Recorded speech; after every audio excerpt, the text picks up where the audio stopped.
I declare this meeting of the Port Phillip City Council open, and I welcome the members of the public that are here tonight. The City of Port Phillip respectfully acknowledges the Yalukit Willam clan of the Boomwurrung. We pay our respects to their elders, both past and present, and we acknowledge and uphold their continuing relationship to this land. Council has a local law that determines how this meeting will be conducted. There is time allotted in tonight's agenda for public question time, and during public question time, members of the public can ask specific questions on general matters other than those that are relating to topics that are on the agenda tonight. Members of the public are only to ask a specific question and shall not provide any statements or contextual comments relating to that question. Consequently, the official meeting minutes will only record the question asked and any response given. The number of questions that a member of the public shall ask will be at the discretion of the chairperson. There is also an opportunity for members of the public to ask a question or make a comment on a specific item on tonight's agenda, and this will be done prior to Council considering the item. And we encourage questions or comments from the public that are directed through the Mayor, are not defamatory, abusive or objectionable in language or substance, but rather are presented in a spirit of mutual respect of the Council and the community. We ask all speakers to abide by the direction of the Chair. If you wish to ask a question or speak to a report, please complete the blue form that's available at the table just outside the chamber and hand it to a staff member. And I encourage you to try and limit your questions and comments to around 3 minutes and to avoid repeating any points that have already been made by other speakers. And please note that all council meetings are now being live streamed. Live streaming and recording allows the community to watch and to listen to meetings in real time, providing greater access to council decision-making and debate, and improving openness and transparency. The live stream of this meeting is available on Council's website, and the recording of this meeting will also be available to view on Council's website after about 48 hours. The cameras will film and record councillors at this meeting. However, care is taken not to film or record images of members of the public. If a member of the public asks a question or makes a comment about an agenda item, they will not be filmed, but their voice will be heard in the live stream and recorded. Please also note, in accordance with Council's local law, that this meeting cannot be audio or videotaped unless permission is granted by the Mayor. With the forecast significant rain event and weather warnings from the state government, I wanted to acknowledge that many of our residents and business owners had a very anxious weekend with predicted flood warnings. In partnership with the State Emergency Service, Council activated our Municipal Emergency Response Plan. This plan included proactive drainage maintenance, establishment of the Operations Centre, manned with staff over the 72 hours of the event, local area traffic management and liaison with the SES Regional Control Centre. Although a large number of events were logged with the SES for response, including beach closures due to poor water quality, we were fortunate that the rain forecast did not fall in our municipality and therefore significant flooding did not eventuate. In addition, and as part of the Elster Creek Action Plan, a trial email communications was sent to a number of residents and businesses near the Elwood Canal outlining practical information and advice. So yesterday, staff had an event debrief to discuss our municipal emergency response, and I would just like to place on record our thanks to all those that are involved in this event. So, councillors, we'll go to the agenda now. First up, item 1, which is apologies, and councillors, we're all here, so there are no apologies. 2 minutes of the previous meeting. Councillors, the minutes of the ordinary meeting held on the 15th of November 2017 have been circulated. Are there any questions regarding these minutes? If not, can I have a motion to confirm these minutes? Councillor Simic to move, Councillor Bond to second. I'll now put the motion. All those in favour? Carried unanimously. Go to item 3, which is declarations of conflicts of interest. Does any councillor have a conflict of interest in a matter being discussed at tonight's meeting? I will declare that I have a conflict, and I'll say that I, Councillor Bernadine Voss, declare that in relation to item 4.1, which is the petition for Little Crookshank Street, Port Melbourne, that I have a conflict of interest in this matter by way of indirect interest because of the impact on residential amenity. So I'll be vacating the seat when we're discussing that. So now we'll go to item 4, which is petition and joint letters. And councillors, we have 3 petitions tonight. So first up, we'll go to 4.1, which is the removal of signage in Little Crookshank Street, Port Melbourne. So, and I'll say again that I, Councillor Bernadine Voss, declare that in relation to item 4.1 petition, Little Crookshank Street, Port Melbourne, that I have a conflict of interest in this by matter of an indirect interest because of impact of residential amenity. But before I leave the chamber, we need to appoint a temporary chair. So can I have a motion to appoint a temporary chair? Councillor Bond? I'd like to move that Councillor Dick Gross takes the chair for the duration of your absence. Thank you, Councillor Bond. Do I have a seconder? Councillor Pearl to second. I'll now put that motion. All those in favour? That's carried unanimously. Thank you very much.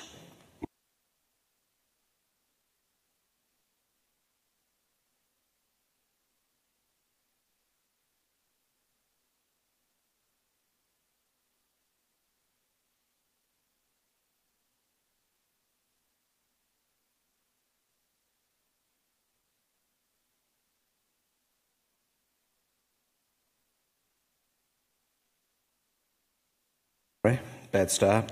Councillors, we've received one request from a member of the public to speak to this item, so I'll now call upon Jenny Johnson to please come and sit in the seat of truth, as I like to call it. Press the button and talk to us. Thank you. As noted in the agenda papers, John Maguire has already spoken to the issues. Sorry, Jenny, could I ask you to just state your name and suburb for the record? Yes, Jenny Johnston, live in 93 Pickle Street, Port Melbourne. As I said, John Maguire, a resident also of Pickle Street, has provided the background and issues relating to this petition. So I'll go directly to the officer recommendation, also in the agenda papers. We welcome the officer recommendation to remove the current parking restrictions from Little Crookshank Street. However, unfortunately, we cannot support the retention of restrictions across the 10 households named, that is 103 to 115 Pickle Street and 20 to 24 Crookshank Street, because the rationale used for retaining these measures is based on error and flawed assumptions.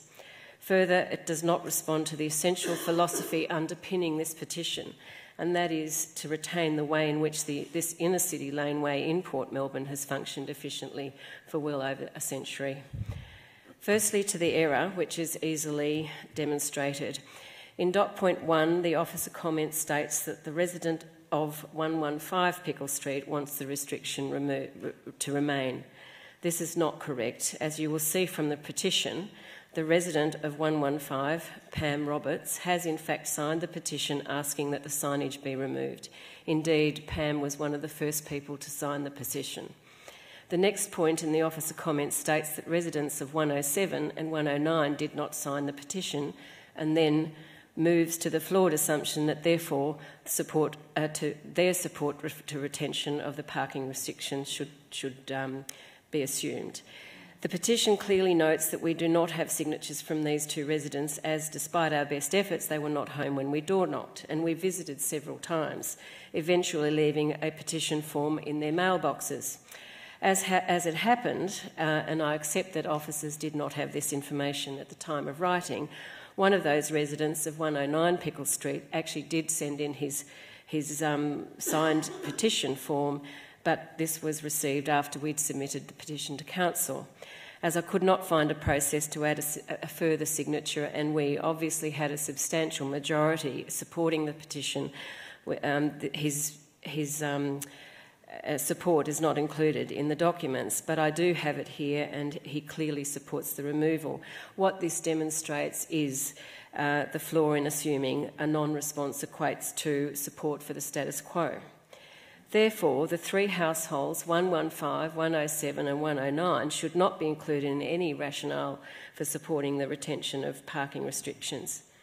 So going to the third dot point, which makes the statement that residents of 105 Pickle Streets are the only site in the section between 103 and 115 Pickle Street that want the restriction to be removed, that's a quote. As I have pointed out, this statement is simply incorrect. A more valid representative statement of fact is to say only 3 residences in Pickle Street want removal of the signs, retention of the signs. In addition, turn into Cruikshank Street, where only 2 households oppose the petition. One of those households, number 24, is included in the officer recommendation to retain the restrictions, yet 2 other households who want the signage removed would be disadvantaged. So effectively, if the officer recommendation were to be implemented, it would affect a total of 10 houses, cater to the wishes of a minority of 4 households, while disadvantaging 6 households. It simply defies logic. In closing, I'd like to remind you of the basic issue here, and that is that it is quite clear that an overwhelming majority of households backing onto Little Cruikshank Street do not want to have parking restrictions, consistent with treatment of most other laneways in the municipality, as has been the case for well over a century. We recognise that living in harmony with our neighbours requires a degree of flexibility, mutual respect, goodwill and plain good manners. It requires recognition on the part of every householder that they are each responsible for every tradesperson they bring into the street. All petitioners agree that it is not beyond their wit or patience to politely ask someone to move their vehicle if on those rare occasions in the yearly calendar it happens to be parked in the way. In opposing this recommendation for the reasons stated, I propose that an alternative recommendation be that Council receives and notes the petition, removes all no stopping and no parking restrictions currently in place in Little Cruikshank Street, and writes to all householders abutting Little Cruikshank Street, advising them of this outcome and reminding them that it is their responsibility to ensure that vehicles or the vehicles of the tradespeople they hire do not unduly inconvenience other residents and land users. Thank you. Sorry. Thanks very much, Ms Johnson. Okay. Are there any councillors? Are there any questions of officers? Councillor Pearl. Just take up one of the points that was just illustrated in the member of public that's just presented. The first dot point, residents of 103, 111, 113, 115 want the restriction to remain. When did those residents provide council their wish for the restriction to remain?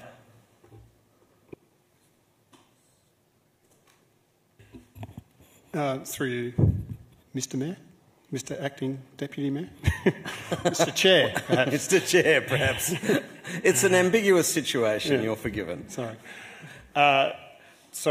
Councillor Pearl, I'll have to take that one on notice on the exact responses we received and when. Let me make it easier. Was it done in response to this petition, or are these the households that requested the restriction to be put in place in the first instance? Have these residences been contacted in response to this recommendation? Again, the exact details it'd be speculation on my part to actually clarify that, I'm afraid. The officers who received the petition and conducted the initial investigation aren't present. Thanks. Councillor Simic. Mr Walters, in the report it talks about the 2.8 metre width is substandard and the Road Rule 208 prohibits parking for at least 3 metres of the road alongside the vehicle cannot be kept clear for other vehicles to pass. With our other laneways in the municipality, how many are in the same way affected as this? Through you, Acting Chair. You're really struggling with this. I am struggling with it, sorry. There are many laneways in this circumstance, and I think that's partially acknowledged that the strict application of the road rule is impractical and 2.8 or 3.0 are practical. The thing that's stressed in there by the officers is that accessing driveways when there's a car parked opposite is the fundamental issue, being able to turn in and out, and the initial application of the parking restrictions arose from residents highlighting to council that this practice was happening and they couldn't access their driveways. That was the initial stimulus for it in the first place. Any further questions? Councillor Pearl. When you say residents, how many residents? I don't, through you, Councillor Gross, I don't have that information in hand, sorry. But it was a small number of residents, sorry. Okay, thanks. And not the majority of residents of Little Crookshank Street who complained about this circumstance. Councillor Brand. Just asking about the proposed retention of signage, I would have thought that the signage, each resident who wants restrictions should have been on the opposite side of the lane from their back gate, but that seems to be that we're proposing to retain the signage on the same side as the lane as their backyard. Is that right? And, or what's the logic? Or am I missing something? I understand that the proposed modification was to provide the access required by the people who were concerned by it, or indeed by omission, assumed to be concerned by the access issues. And indeed the nominating of number 115 is indeed an error, so I will acknowledge that. Right. There was an error based on the officer's interpretation of our asset database, and there was a confusion about whether the boundary was 115 or 113. I'm sorry, I just don't understand though who the proposed, where the signs are meant to be retained. I don't understand who they are actually serving in the position. For instance, if you lived at 113 and said you want parking restrictions so you can pull out of your property, there's no point in having the restrictions on your side of the lane. It would have to be on the opposite side of the lane to be effective. And the question is? What is the logic of the... how does that get taken into account in the logic of this proposal? Again,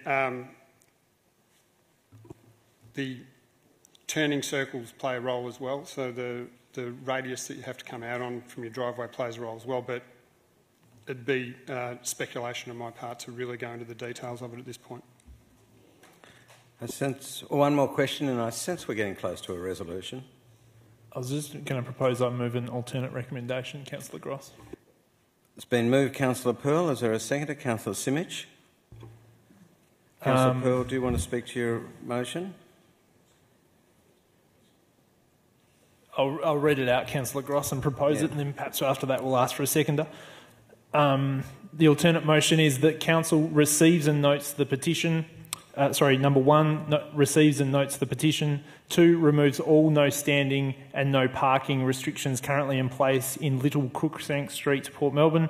3, writes to all households abutting Little Crookshank Street, advising them of this outcome and reminding them to ensure that vehicles or the vehicles of tradespeople they hire, etc., do not unduly inconvenience other residents and lane users.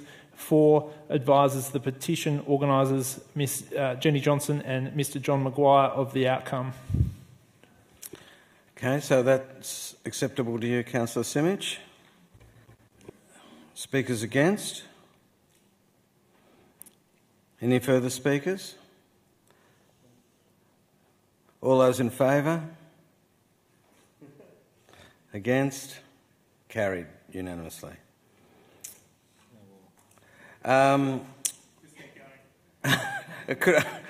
Sadly, could I please ask for the Mayor to be returned to the chamber, and I'll relinquish.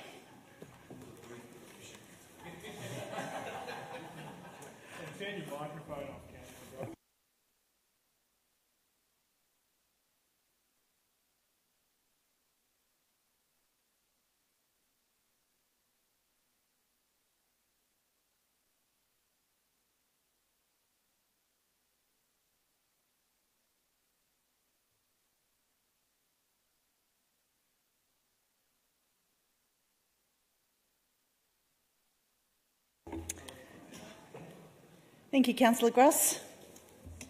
Oh.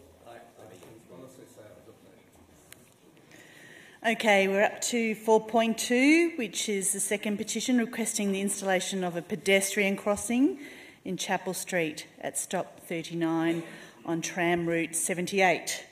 And, Councillor, we've had two people that have requested to speak to this item.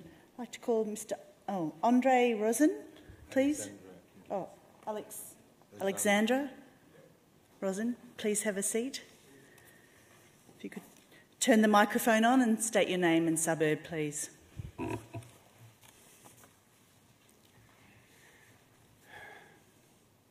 My name is Alexander Rosen.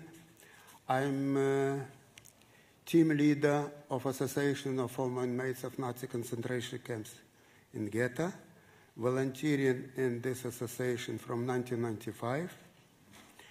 Usually, the last 10-15 years, we arrange our events at Betty Day Center, Argyle Street, 67 Argyle Street.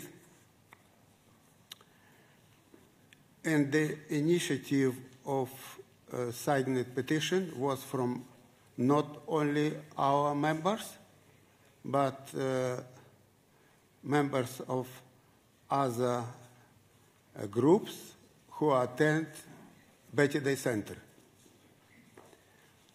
Our members, over 80 years old, mostly of them disabled person, and using walking aids like frames, walking stick, to travel to the Betty Day Center. The travel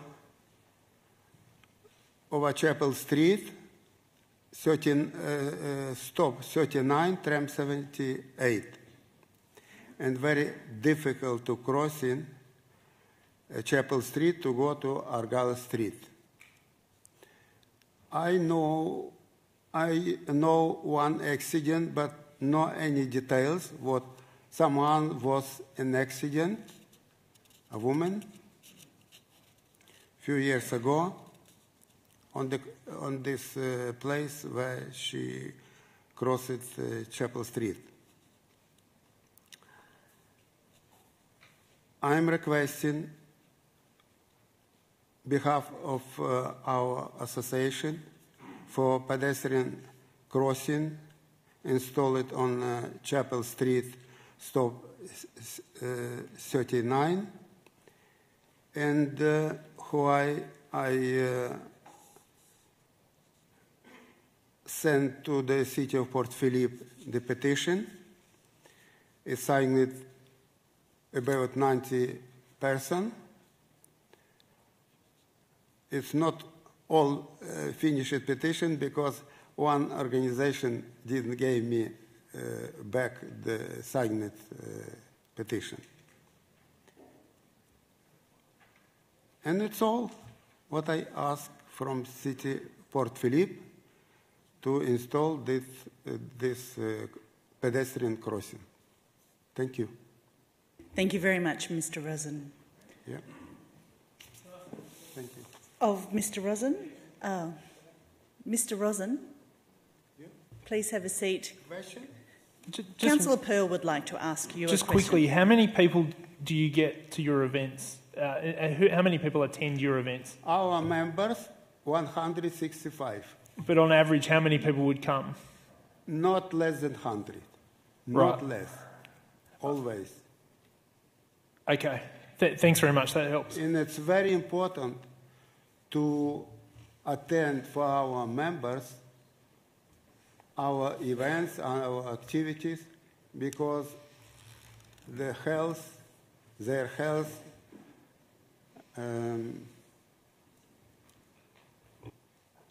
worse every day. And if they don't attend our events, they will be isolated. This is much worse for their health. Thank you, Mr. Rosen. My pleasure.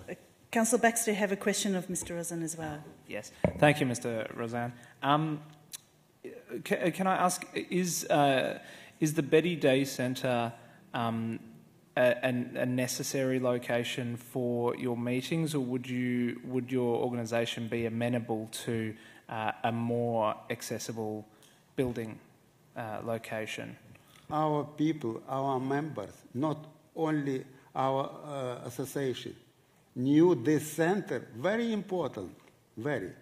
And Louisa, if you know, she is a staff in this Betty Day Centre from the city of Port Phillip. She told me 94 community organizations attend this Betty Day Centre during the year. 94. It's very important to install this pedestrian crossing. Thank you, Mr Rosen. My pleasure. I'd like to ask Miss Anna Rufat Ruiz.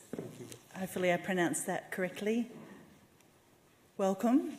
Thank you. If you could state your name and suburb, please, for the record.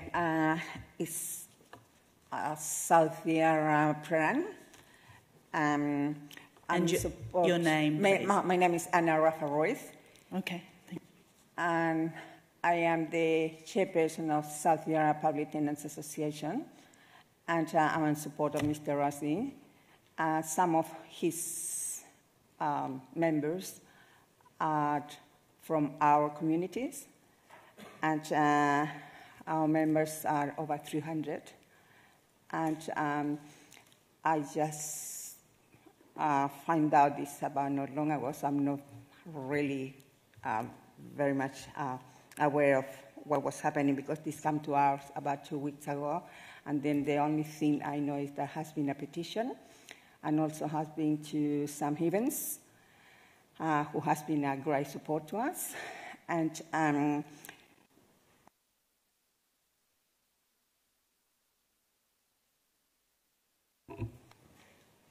is it on there?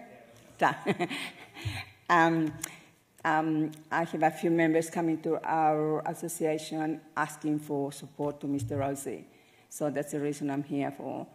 And we will really appreciate if there's any chance for that pedestrian, because it's so many older tenants, and as he said, that it's something that it should be out of their places and be more outings and all these sort of things. Yeah. Is that all you want to say? Yes. Okay. I'm just in support of him. Yeah. Thank you very much. Any questions? No. Thanks. So, councillors, do you have any questions of the officers? Councillor Gross? Mr Walters, this part of Chapel Street is a local road, not a declared main road, is that correct?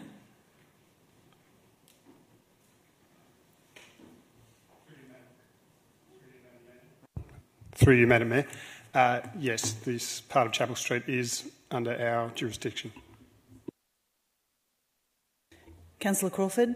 Mr Walters, does the tram, Yarra Trams, allow pedestrian crossings across tram tracks? Through you, Madam Mayor. The officer responsible will deal with this question in detail, but zebra crossings are not allowed across tram tracks. Thank you, Mr Walters. So just to note, councillors, that we're just receiving this petition tonight. We're not making a decision. Any further questions? If not, we have an officer's recommendation. Councillor Simic, you wanted to move that? And Councillor Baxter to second. Councillor Simic, would you like to speak to the motion? Just to thank people who've come and presented on this topic tonight. We will, as councillors, have officers prepare a report, and the report will come back to us for decision at a later point. So we hope to see you again then. And feel free to contact us in the meantime if you'd like to discuss this issue further. Councillor Baxter? Yeah, just to reiterate, we're basically just accepting the petition now, and we'll have a look at options to help and see what we can do. Thank you. Anybody else like to speak to the motion? If not, I'll put that motion. All those in favour? That's carried unanimously. Thank you. Okay, we'll move to the third petition, which is 4.3, petition on managing heavy vehicle parking in residential areas. And councillors, we've got one person that's requested to speak to this item. Mr Rowan Crest, please.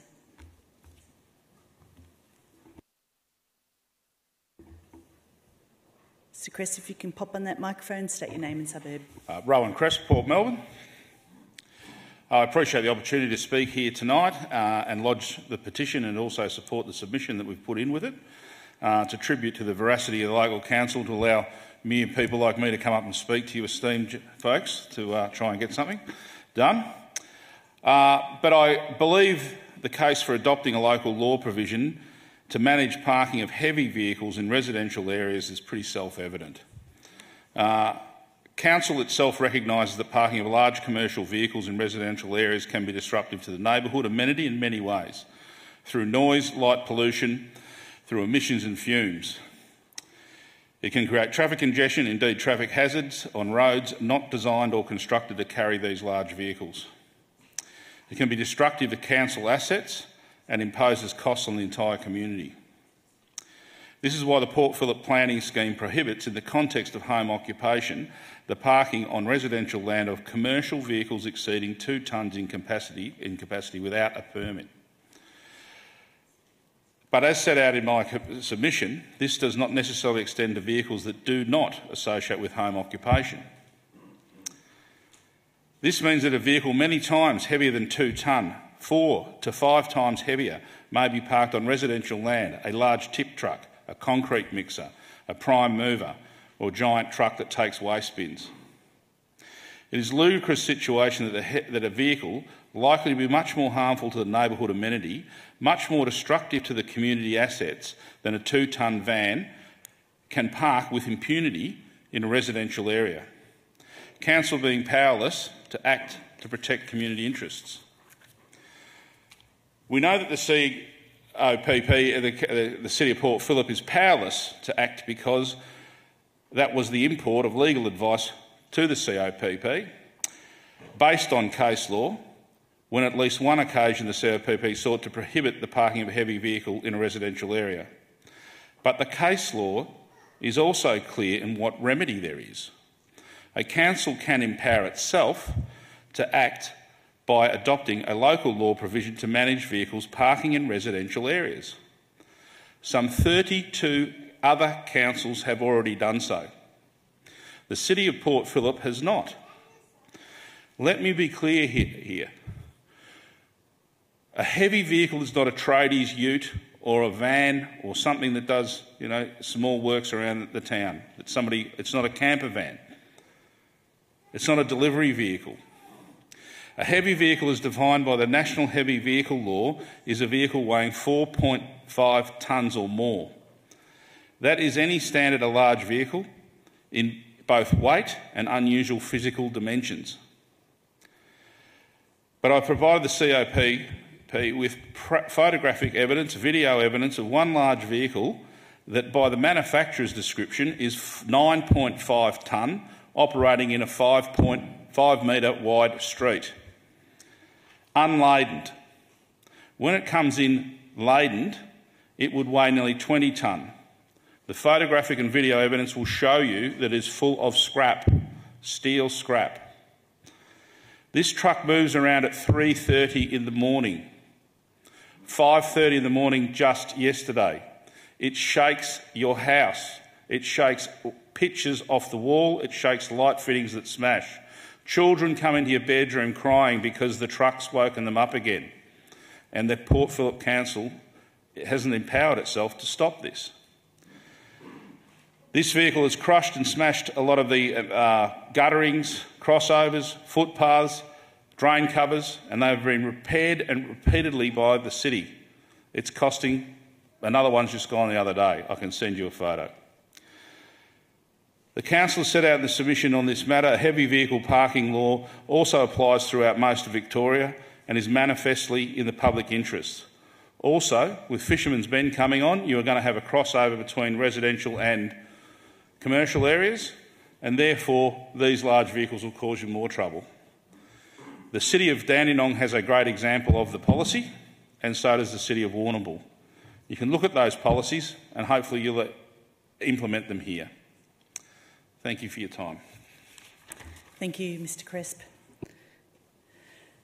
Councillors, any questions of the officers? Councillor Pearl? Just a quick one. Is this something you're going to come back with a response, obviously? Is this something we've reviewed the local laws this year, obviously? Is this something we've considered previously? Was this part of the last local law review? Ms James? Through you, Madam Mayor. We had a minor review of the local law recently, as you know, and it was endorsed on the 1st of November. This wasn't part of that review. We only reviewed some amendments that were causing significant issues to the community, and as far as I'm aware, this is the one incident that we're aware of. It wasn't a common problem. There is powers under the Local Government Act to investigate this more thoroughly and implement a local law if required. Councillor Copsey? I actually had a question for Mr Cresp, if it's not too late. Thank you. My question is on the prevalence of this problem. Do you have an estimate of the number of vehicles that fit this classification that are currently being parked on residential streets in Port Phillip? Just in my area, there's about 3 or 4. Over what kind of physical area do you mean? Like, what's the physical size of the area where you know? Just in Garden City. And I have seen one in Albert Park as well that's regularly parked there. Thanks. Thank you, Mr Crisp. Any further questions, councillors? If not, we have an officer's recommendation, which again, as I mentioned before, we're receiving this for another date to be determined. Councillor Pearl, you wanted to move that. Do I have a seconder? Councillor Simic to second. Councillor Pearl, would you like to speak to the motion? Councillor Simic, would you like to speak? Would anyone else like to speak? Then I'll put that motion. All those in favour? That's carried unanimously. Thank you very much. We'll move to item 5, which is the sealing schedule. And councillors, we don't have any documents requiring sealing. Item 6, which is public question time. And councillors, we've got 9 people that have requested to ask a question tonight, so I'll take them in the order that they're on the sheet here. So first up, have Miss Pamela Reid, please. Miss Reid, oh, there you are.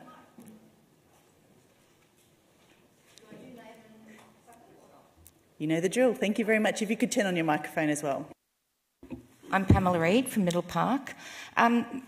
I do have to ask, because I submitted a document to you which you've all got, and it had various questions within it. So there wasn't one specific question. I did receive a reply today that has actually raised more questions, and in many ways I found contradictory to my original information. Am I best to respond to this in writing to you, or can I see it now? You've got 3 minutes to do whatever you like. So. Okay. All right. It's about the library. The books are going.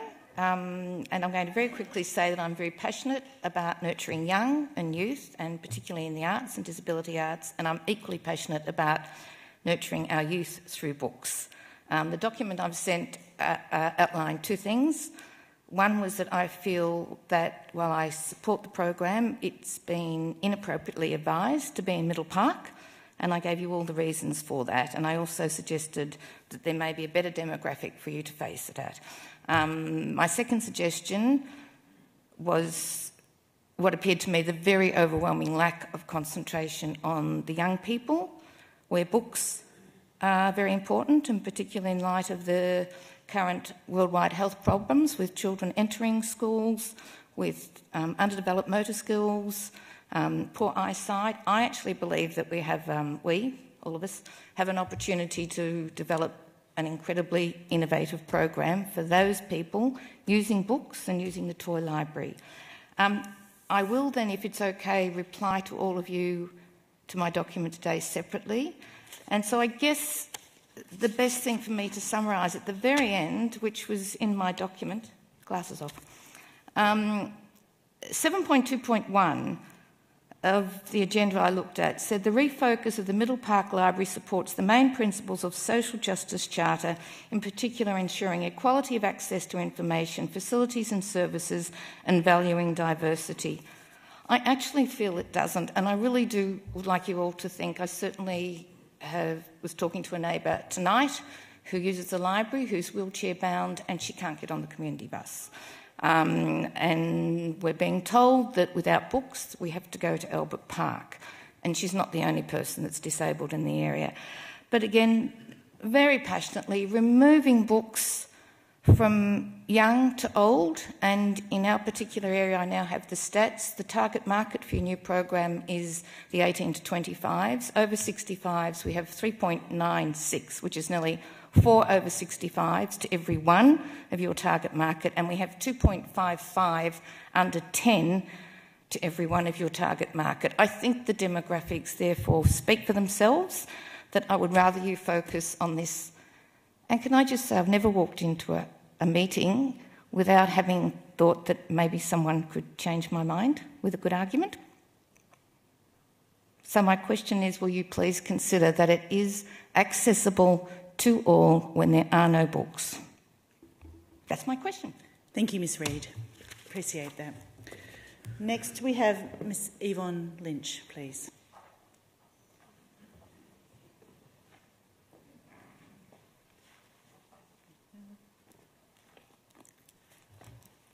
Welcome, Ms Lynch. Pop it on again. On again? That's it. Good. Okay. Your name and suburb, please.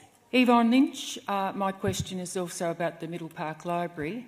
I probably would have come to the last council meeting when it was discussed if I'd actually had some publicity about the library given to us in Middle Park, but it was only at the very last minute I found out that it was on the agenda. So, what was your suburb? Middle Park. Middle Park. Middle Park, yeah. So my question is a bit about the process that's going on. How can council officers and officers claim that they're consulting with the residents about this major change to Middle Park Library when the survey to get our opinion treats this as a fait accompli and is mostly irrelevant with questions such as, do we want beanbags? I certainly don't, because I can't get out of them, and most of my friends can't either. There's not many things on this survey that I can actually say that I want. I looked at the boxes to attempt to sort of choose what would suit me, and I could hardly find anything. The other thing is that it doesn't even mention books. It doesn't ask me if I want books. Now, it's a bit strange that we're consulting with the Middle Park residents about their library, but we're not even actually asking them if they want books. So I think the survey, and thank you, by the way, for the paper copies. I appreciate that, because most people my age would rather have something on paper to think about. So I suppose my question is, what is the mechanism for telling the officers that we want the library to continue having books, and particularly children's picture books? It was interesting, The Age had the report today about the fact that the children with books in their families are up the ladder on literacy compared with the others. So I'm here with my passion to keep the books. Thank you, Ms Lynch. A councillor may take up one of your questions to ask the officer, but please have a seat. Thank you. No, back there. Thank you very much. Mr Archer McIlvaney, please. Master Archer. Hello, Archer. Hi. Can you state your name and your suburb? My name's Archer McIlvaney. I'm from Middle Park. Thank you. And my question is, are they planning on closing any other libraries in the city of Port Phillip? Do you have any other questions? No. Okay. Thank you very much. If you can take a seat, a councillor may take up your question later. Well done. Mr Ian Angus, please.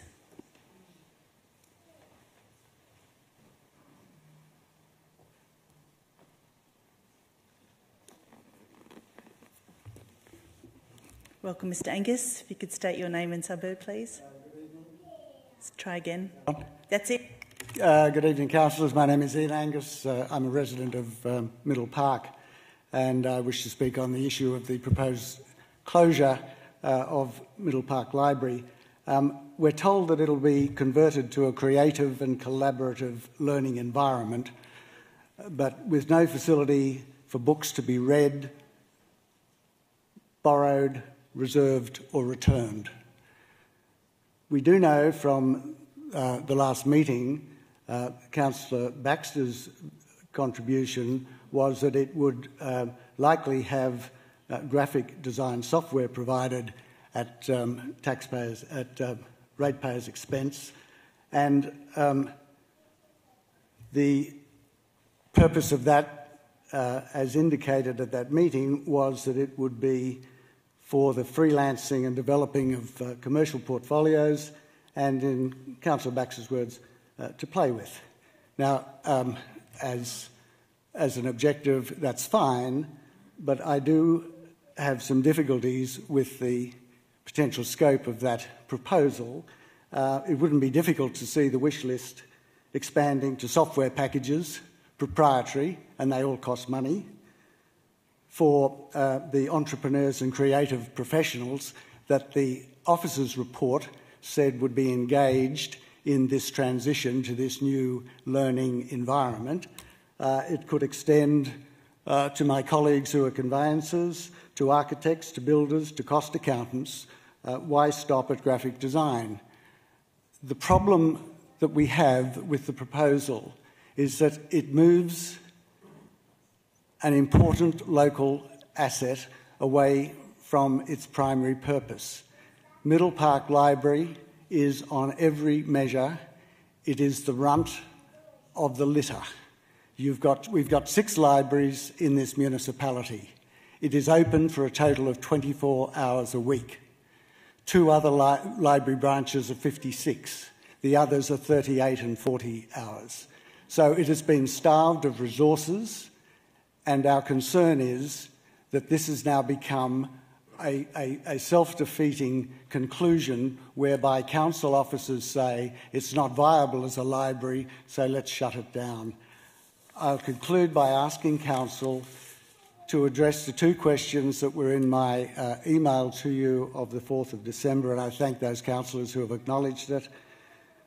I ask you to revisit the decision you took at the last meeting, rescind the decision taken in principle to close Middle Park Library, and instruct council officers to provide an alternative suite of proposals to enhance the viability of Middle Park Library as a library. Thank you. Thank you, Mr Angus. James Willett, please.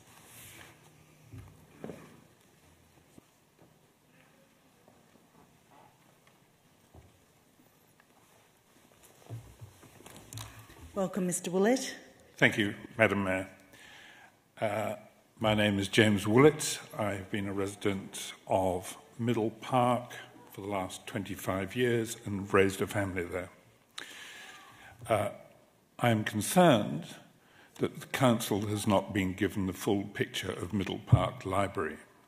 Some of the things I say will be similar to some of the things that have been said earlier.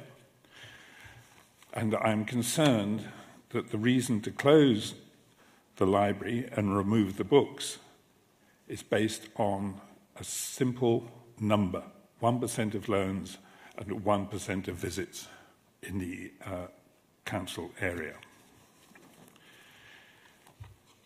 Rather than the council officers saying we must close the library because of this, it would appear that nobody has asked why has the library been allowed to decline?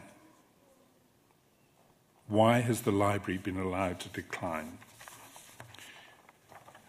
And for this purpose, I'd like to give you a very quick history lesson. It won't go long. There's a marvellous paper in this town called The Age. It might close too soon if you're not careful. The library opened in 1956, and on March the 6th, 1956, The Age reported that today there is one of the most modern community centres in the state, providing amenities for all age groups from babies to adults. However, it goes on in the article to say, the main part of the building is the library. The main part of the building is the library, brightly painted in light chartreuse and sea mist grey for the adult section and colonial blue and brick red for the junior section. Mr. K.J. Ling and his helpers, Miss E. Bennett and Miss F. Corder, are in charge of 8,000 books. The cactus plants and the aquarium. Today, recently you were advised that the library has 4,300 books. I don't know if any of you visited the Middle Park Library recently. If you say there are 4,300, I'd be very surprised. I asked 2 librarians who were working there, and they said the number was about 2,000. So we've seen a rapid decline in the number of books available. As Ian alluded earlier, the hours have been cut. The hours actually, which I thought I had here, are 4 hours a day from 10 to 2 on Monday and Friday. Mr. Willicott, we do know all this, but if yeah, okay, if you haven't, okay, the point is the they are the perfect times for people not to be able to go there. Those in the area with 2 working parents in the household and for kids coming from Middle Park School. It is impossible for them to access it. My question to the council officers is, why has the library been allowed to run down in this way? It has been neglected, and if one is cynical, it has been deliberately neglected. I think it has been carelessly neglected. Thank you. Thank you very much. Miss Brenda Forbath, please.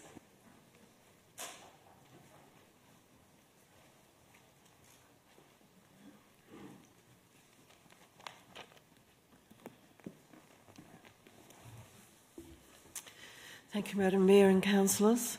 Brenda Forbath, Elwood, but I'm also here on behalf of the Community Alliance of Port Phillip members and friends who live in Middle Park, and I come here tonight to talk about the Middle Park Library. I was quite shocked to find that Council considered a 4-week online survey sufficient by way of consultation with the local community. I also note that the external consultation consisted of a discussion with the kindergarten director who runs a kindergarten obviously in the same building as the library, and apparently some students from the RMIT Interior Design School. It's alleged that some of these are local residents, but we don't know how many. Could be 1 or 2. So that's the extent of the external consultation that seems to have taken place before the report was written to Council on the 15th of November. I cannot understand why there has been no proper consultation on this crucial question. When you want to change a civic institution like a library that's at the heart of a community, then you would expect that there'd be some public consultations, there would be some face-to-face discussions with residents, there would be consideration of the fundamental question. Of course, as the gentleman before me said, the survey presupposes that the changes are going to go ahead and doesn't really ask the fundamental question about whether people accept that the library needs to change whether books should be removed from there, and whether it should be turned into some sort of technological hub or centre. Those are the kind of discussion points that should be had with local residents. And that should be done by way of an exchange of ideas, providing information to the local residents, and giving them the opportunity to challenge that information, to ask for more information, and to consider your ideas and for you to consider their ideas. Now that to me is fundamental in the relationship between councillors and their communities. And I was quite shocked to find that council would pass this resolution which presupposes the changes and have such a totally inadequate and inappropriate method of consultation. So I really urge you quite strongly to defer any further consideration of this question and embark next year in February on a full and proper consultation. And that means public consultation where you have meetings in that community and you discuss with that community the issues that are of concern to council and hear what people have to say about it.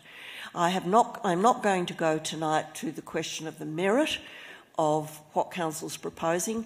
People before me have discussed that. My question tonight is why has council agreed to such an inadequate method of consultation, and will it consider deferring any further action on this question until, say, February next year? There's no point in running consultations and things like that over the Christmas New Year period. You really need to wait till February of next year at the earliest. Thank you very much. Thank you, Ms Forbath. Amanda Ross, please. Miss Amanda Ross.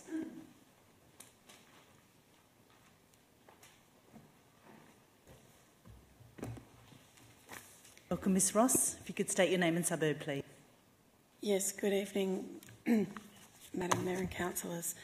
My name's Amanda Ross. I'm a resident of Middle Park, and I'd also like to ask some questions regarding Middle Park Library closure. Firstly, in my observation, there's a huge demand for children's library services at Albert Park, to the degree that the children's story time at Albert Park is so oversubscribed that you need a token to attend.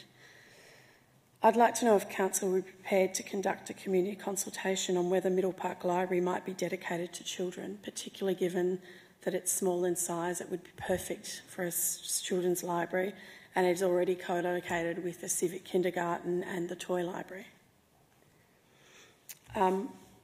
I'd also like to ask a question about the plan to remove the reserves collection service from Middle Park Library. It's a very valuable service for local members of the community who've got a disability or other challenges accessing other branches, such as families with very, very young babies. Why is the reserves collection being removed from Middle Park Library, and how is removing a service like that going to increase the patronage of Middle Park Library? And finally, paragraph 5.2 of the report to Council on Middle Park Library states that Civic Kindergarten was consulted on the changes. Is Council aware that Civic Kindergarten's Committee of Management is not aware of any consultation regarding Middle Park Library? In light of this, will the Council and its officers attend a public meeting with local residents in the new year to consult and discuss the plan to close the library and remove the books? Thank you, Ms Ross. Councillors may take up some of your questions of the officers shortly. Thank you very much. Ms Rhonda Small, please.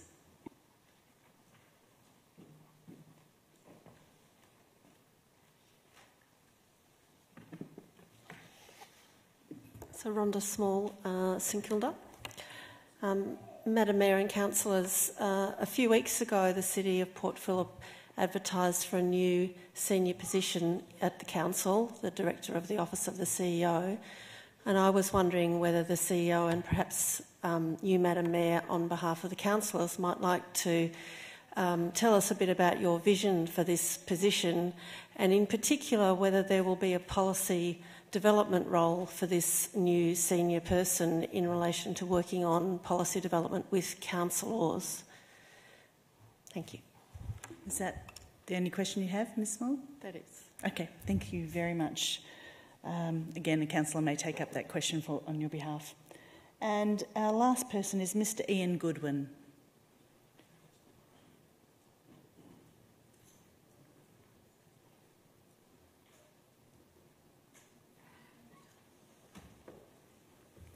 Welcome, Mr Goodwin. I think you might need to pop that microphone on. There you are. Hello? Hello. And if you could state your name and suburb, please. Okay. My name is Ian Goodwin. I live in Argyle Street, St Kilda. I've got a few questions to ask, and I'd like to just thank you for the opportunity and the people that have turned up tonight. That's what we're here for, Mr Goodwin. Yes, but it's been a long time since I've done this sort of thing, and also I have several disabilities. One is that I'm 95% blind and only have sight in one eye. I do live in Argyle Street, and I do a lot of mentoring with young children right through to older people with suicide and problems throughout their lives. I first like to address, and I've tried to put it in point form because most people had notes and prepared. I'm not really prepared, and I've only got point form, so I'll try my best to get through most without putting other questions into it. First of all, I'd like to know, in the city of St Kilda, you offer a home care assistance. I've been needing assistance in the last 7 years from St Kilda Council. I was bedridden and in a wheelchair full time, and the proposal for medical and legal advice is to go back into a wheelchair full time. However, I constantly have home care assistance, and at the moment the council offers me 3 hours a week. The problem with this is every week it can be a different person, and part of the role in having home care assistance is someone goes through my files into my bank details, and I have to virtually expose my life story or what I'm spending on to someone different every week. I find this frustrating, awkward, and I don't see why I should have to open my private life to a stranger I do not know or want them to look at my files. When I've made this complaint with Belinda and Kathy and Pam, who have been full front of this department, Pam has now left and retired, but Belinda and Kathy are the main people there, and they've been there for the last 7 years. I constantly get spoken rudely to. I constantly get a different person, and last Tuesday afternoon I got a call at 2:30 to say that my service has now changed from 2:15 or 1:30 on the Wednesday to 2:30 on Tuesday afternoon. I was told no, I had to be home at 12 o'clock, otherwise you would not get the service for a week. This situation has happened time and time again. I end up not having medical assistance or medication picked up from week to week. It's happened 2 times, like twice in a row. So that means I don't have a service for 3 weeks. The only way, I'm not meant to lift heavy stuff, so I can go shopping and I manage quite well, but it takes my time. But I need assistance in getting at home. Belinda and Kathy have been quite rude to me, lied to me straight over the phone when someone's turning up, change their mind at the last minute, and I get someone else. I have had the worker at the doorstep and they've been phoned by Kathy and the council and told to go somewhere else, leaving me with a completely different carer. This, as I said, last year it happened for 3 weeks in a row. I ended up with no food in the house, no medication, and my parents were livid, or my step-parents were livid, when they had to come down from Mubu North to Melbourne to help me because my phone was dead because I hadn't got out to recharge it, and they were annoyed that the council had not provided a service for that time. My parents are 75 and I think it's too much to ask them. In fact, I should be up there helping them, not the other way round. Mr Goodwin, we'll have the CEO give you a call to discuss these issues. Okay, thank you. My next point was disability services in St Kilda area. The disability services, you have a disability service liaison or officer in the Port Phillip Council, and every council now has one or is to believe to have one. I am not allowed to work for the council, or I have applied for several jobs in home care, in different areas, in children welfare, etc., etc. I went back to uni, RMIT, and got diplomas in social services and in children welfare to work with disabled children, and I was recommended by Caulfield Park Community School to go back to school and get qualifications so I can work with children in this area. In Argyle Street, we have a kinder. Mr Goodwin, can you please ask your question? What is your question? My question is, why aren't the jobs in the council offered to normal people off the street instead of always being occupied to first people that are already employed by the council? This is not fair for everyone else, and how can you see a better light for the children and welfare in this area? My third question is, Argyle Street is a busy street, and as before, there needs to be a pedestrian crossing on Chapel Street end. There is a lot of children coming across that traffic. There is blind people crossing it, such as myself. You can't get across there, and you normally, the tram driver, if they're nice, will wait till I get across the road before I cross it. You have speeding cars up that road.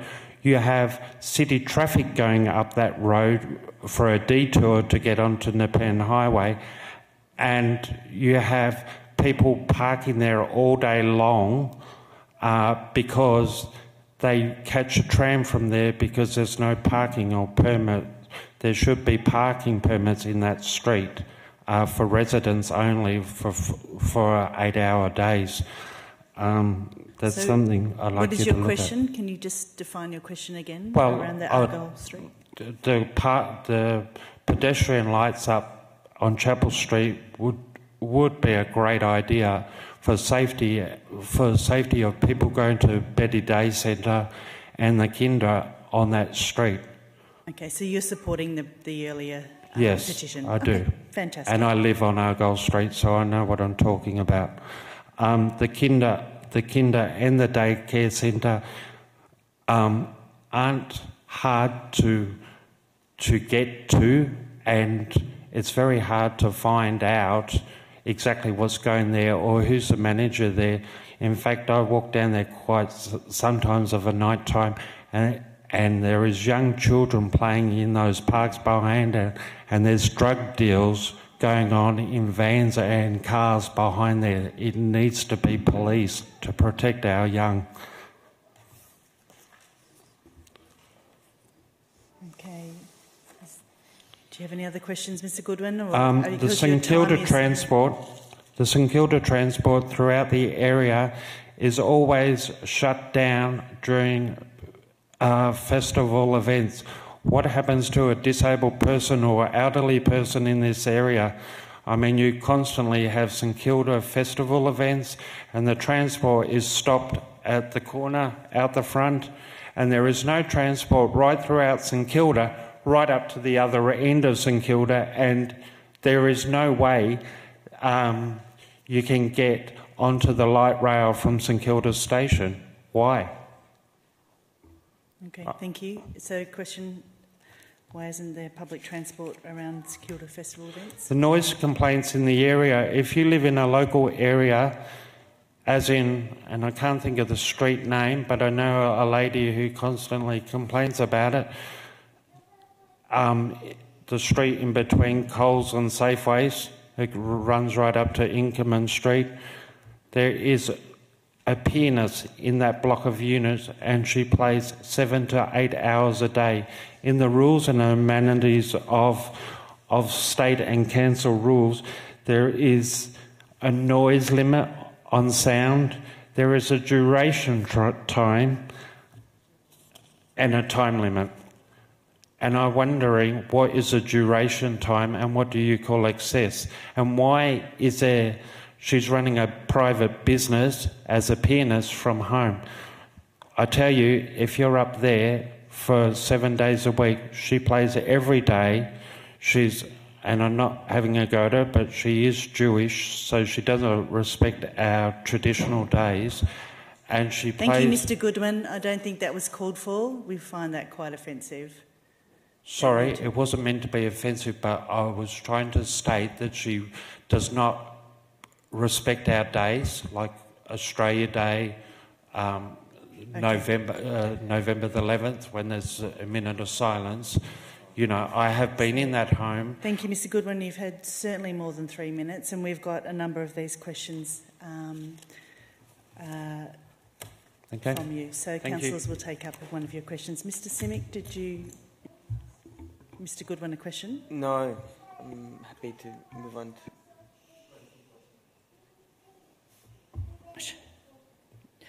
Okay, thank you, Mr Goodwin. Thank you. So that concludes our public question time. We'll move now to councillor question time. Councillor Simic, pretty eager there. Thank you, Madam Mayor. Thank you, everyone who came and spoke with us tonight. I'd like to take on the questions which were asked tonight and ask officers to respond to them from Ms Lynch around mechanisms, saying that a community like books from Archer, are you planning to close any libraries in the city of Port Phillip? Mr Angus, why stop at graphic design? Maybe just one question at a time. Okay. Thank you, Councillor Simic. So the first one from Master Archer. Ms Lynch, mechanisms for responding to if people would like books to stay. Through you, Madam Mayor, sorry, could I just clarify which question was being asked? Thank you. The question from Ms Lynch at the start, her question was, and comments were around mechanisms for community to be able to respond to say that they'd like to keep books at Middle Park Library. Thank you, Ms Chenikow. Through you, Madam Mayor. There is the opportunity, of course, to respond through the current survey, the open text at the bottom, which will provide qualitative feedback, and we are also happy to respond to individual feedback and speak with people individually. And we are following the endorsed recommendation from the previous council report. Thank you. Just to follow up on that, if people send through emails, are those emails able to be counted as submissions? Through you, Madam Mayor, yes, they are.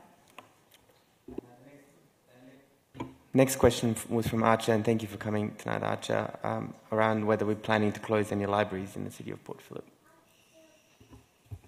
Through you, Madam Mayor, the quick answer is no, we're not. Thank you. Thank you. I might take another question from councillors. Councillor Pearl. My question relates similar to Ms Forbath's question around consultation. So not only did this council choose to not consult on the future of the library necessarily in terms of its current function, we actually voted against that at the last meeting. So there was an option that was put up by an alternate councillor that was voted against. Would it be possible, what would have to be done from us as councillors to actually complete the consultation process that was suggested by Ms Forbath. Ms Schoeneckau. Through you, Madam Mayor, it would require potentially a notice of an alternative motion or a notice of motion. So notice of motion which needed to be in by lunchtime today for the final meeting. Through you, Madam Mayor, if it were to come, so just clarifying, if it's to come from the councillors, then there is the one more council meeting in December.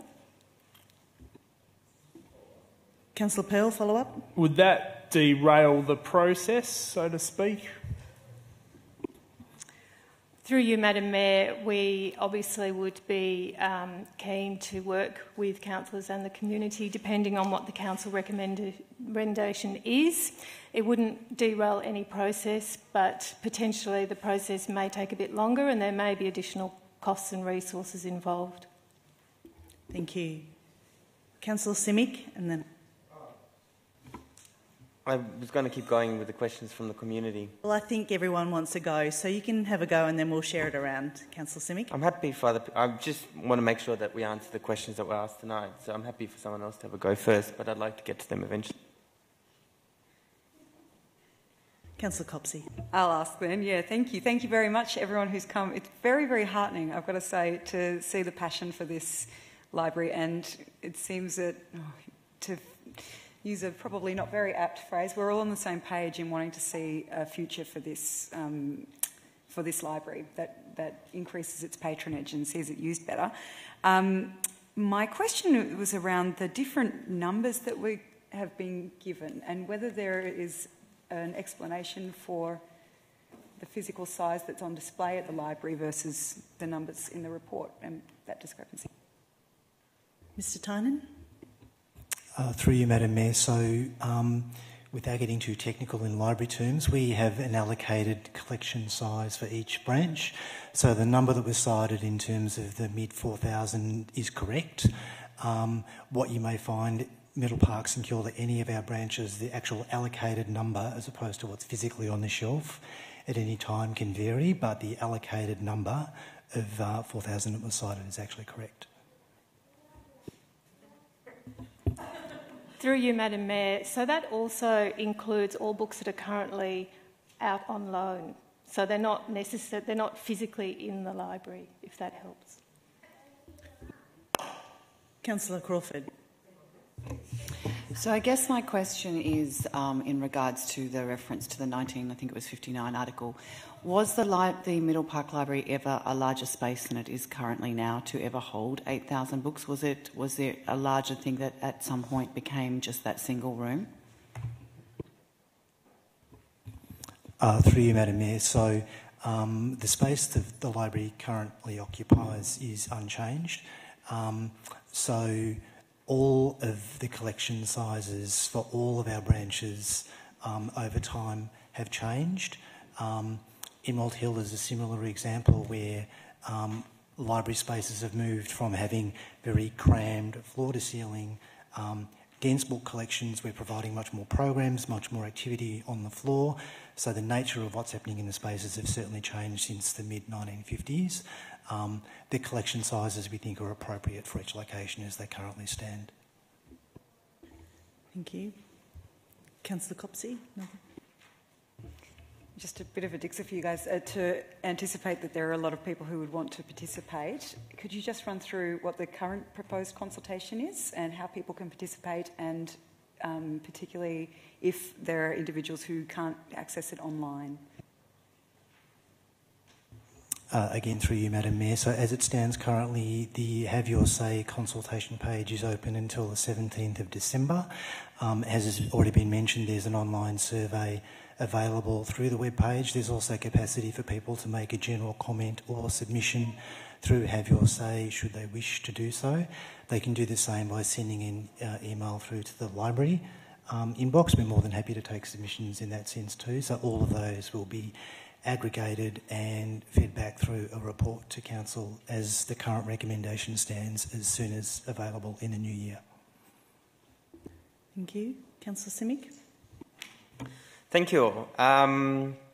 There's a question from Mr. Angus about talking about the different design software, why stopping at graphic design, whether there's opportunity for more to be incorporated into what's currently proposed, was my understanding of the question. Do you want to articulate your question so we understand what sort of answer to give? The way I understood the question is around why stop at graphic design, so why not incorporate other aspects of it. But if that's not correct, I'm trying to ask the question that you... Oh, sorry, Mr. Angus, you'll have to sit down. We can't take questions off the floor. Yeah. Thank you.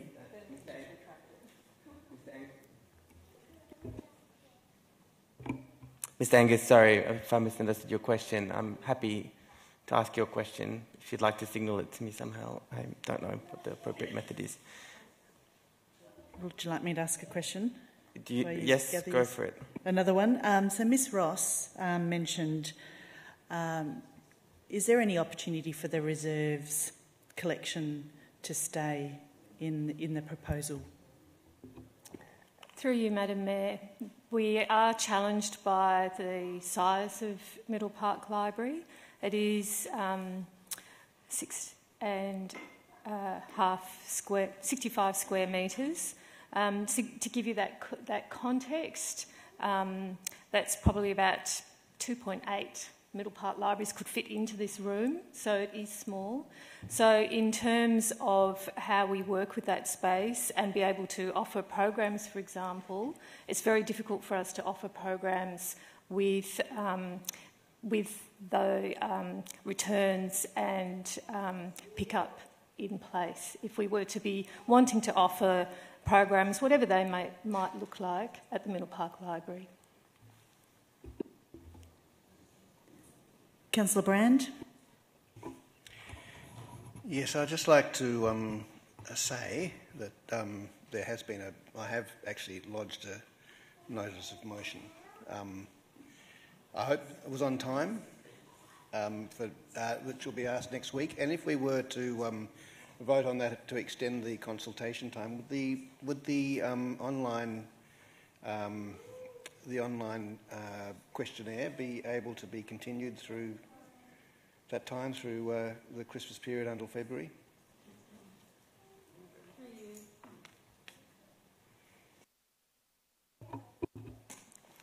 Thank you, Damien. Through you, Madam Mayor, depending on the council recommendation at the next meeting, we would work very hard to make sure that the community engagement, whatever that might look like, that came out of the recommendation would be followed. And yes, I am quite sure that that would include being able to keep open the have your say feedback. Any further questions, councillors? Councillor Simic. There was a question from Ms Small about the new position, the Director of the Office of CEO. I'm wondering if it's possible to elaborate on that position.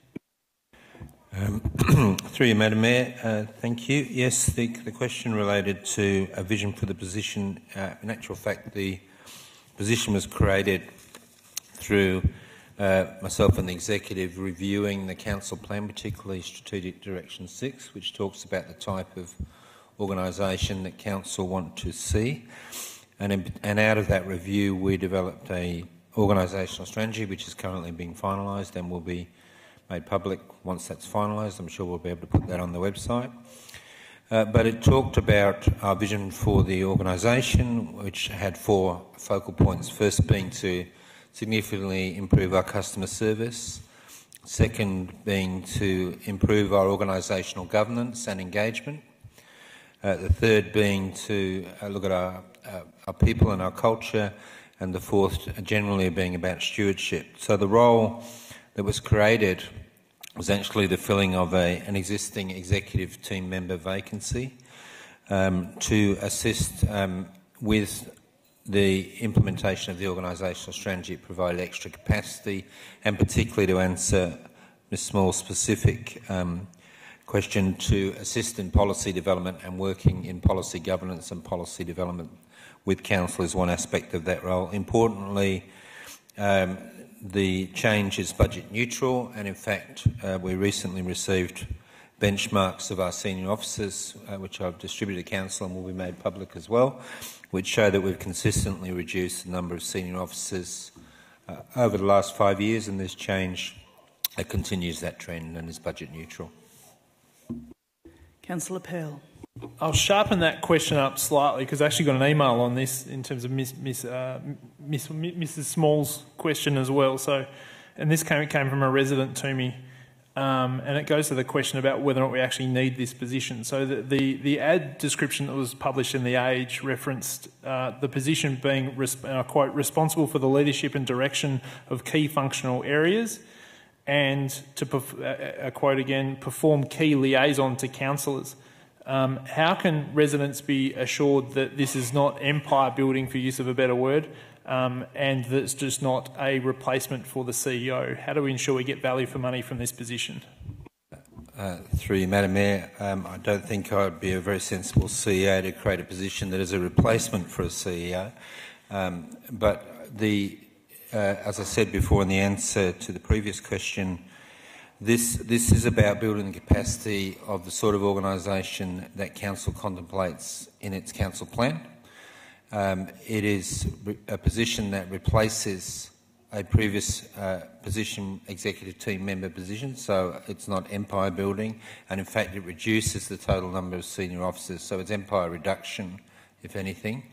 As CEO, I'm responsible for the staffing of the organisation to council, and I work very closely to use the existing knowledge of my executive team, which are the current 4 general managers, and we collectively agreed there was a need for this position, particularly to free up our capacity for our executive team to lead a very big council agenda which is articulated in the council plan, and part of that is also leading some big changes to the organisation which are in the council plan, particularly improving our customer service and our ability to engage with and partner and broker with the community. Thank you. Councillor Pearl. Just one final follow-up question from the gallery. Again, I think Mrs. Ross indicated that, I think, if I got it right, you were president of the kindergarten? You made inquiry to the committee of the kindergarten, pardon me, whether or not the kindergarten was consulted. Can we get an answer whether or not the kindergarten was consulted, when they were consulted, who was consulted? Thanks, Ms Chernikau. Through you, Madam Mayor, I do know that the library team consulted with the coordinator of the library. We're certainly very happy to come and meet with the committee, and very happy to contact them and arrange to come to the next meeting.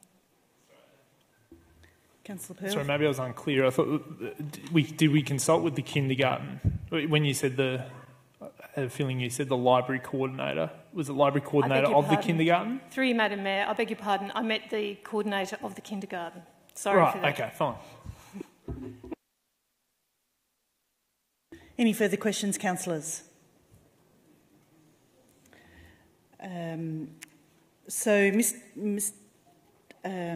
Just wanted to explore the question around the numbers of books and around the point that this has been deliberately left to decline. So if the library takes over 4,000, why is there potentially only 2,000 there most of the time?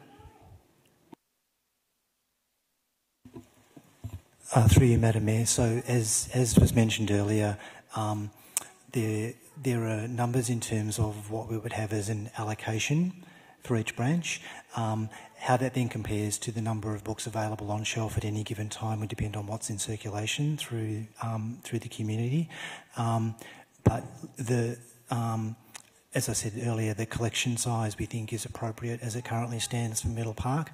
We determine allocations on a year-by-year basis based on loan activity and statistics, so they're not ambit numbers, they're based on actual activity, and that holds for all branches inclusive of Middle Park.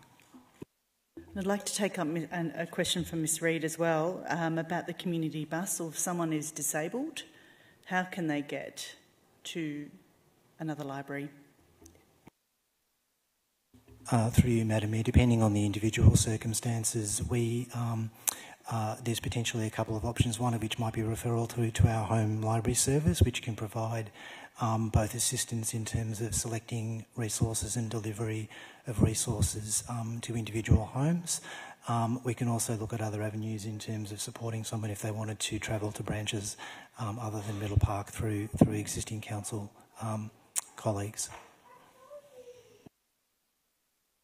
Okay, and perhaps one more question I'll take up from Mr Goodwin around things like this St Kilda Festival, where we close the road so that public transport doesn't go up and down, say, Fitzroy Street as an example. What do we do if someone's disabled? How can they get places if the public transport's no longer available?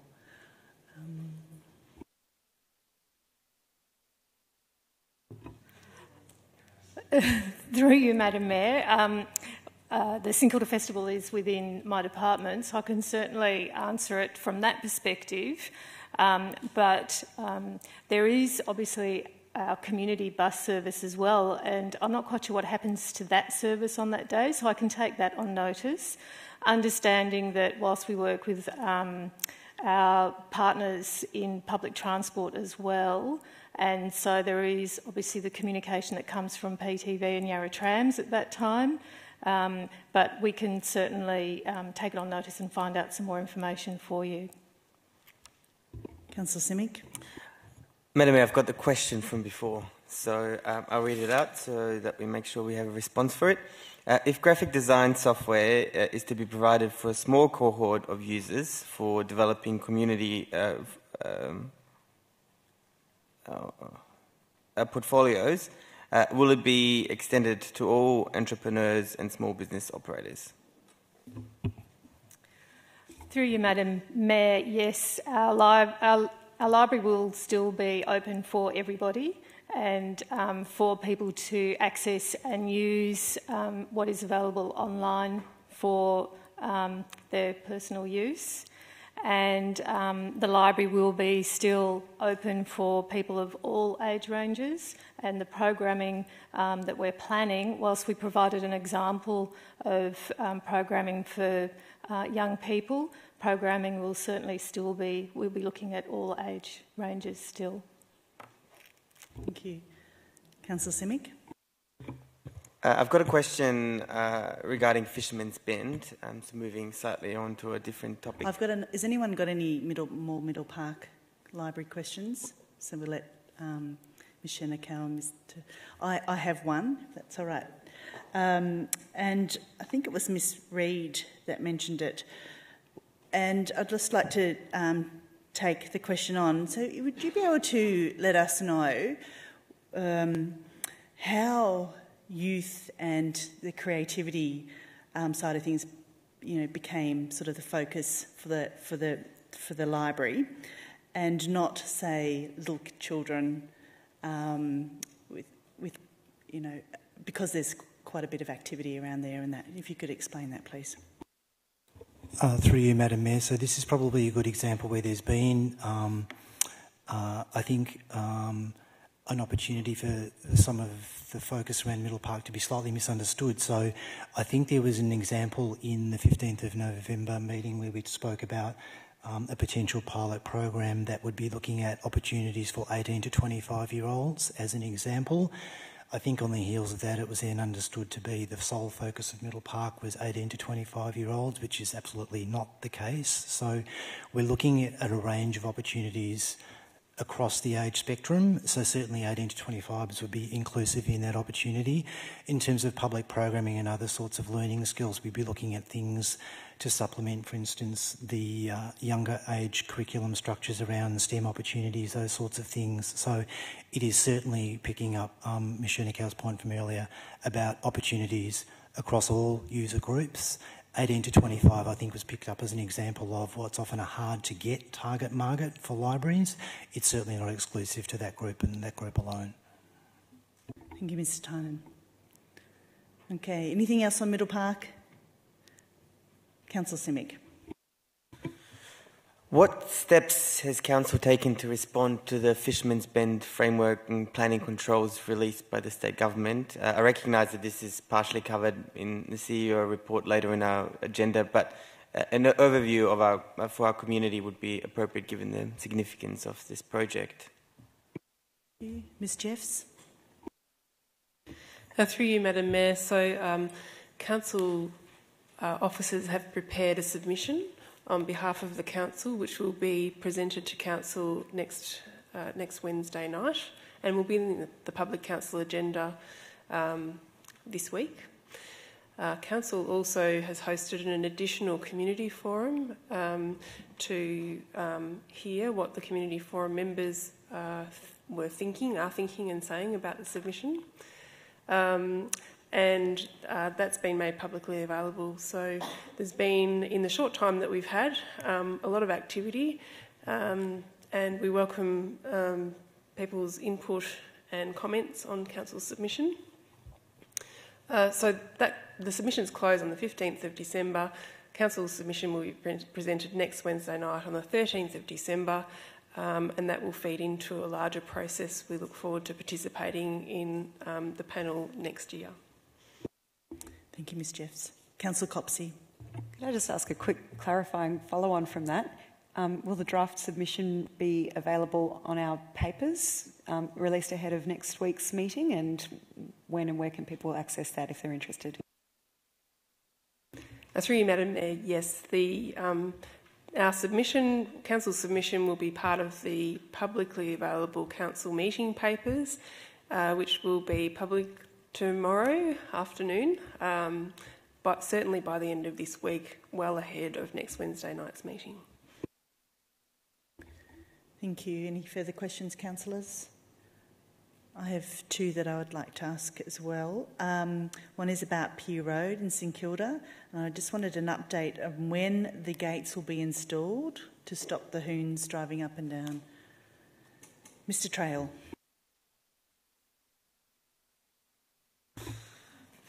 Through you, Madam Mayor. The installation of the gates requires a bit more work than first planned with some lighting infrastructure. In the interim, we've commenced conversations with Vic Police around some more immediate measures on site, which could be some speed humps to get us through the summer period. So within the next 7 days, we'll have a more accurate timeline of the fix for that site. So just to clarify, Mr Trail, then it's not going to be anywhere close to Christmas?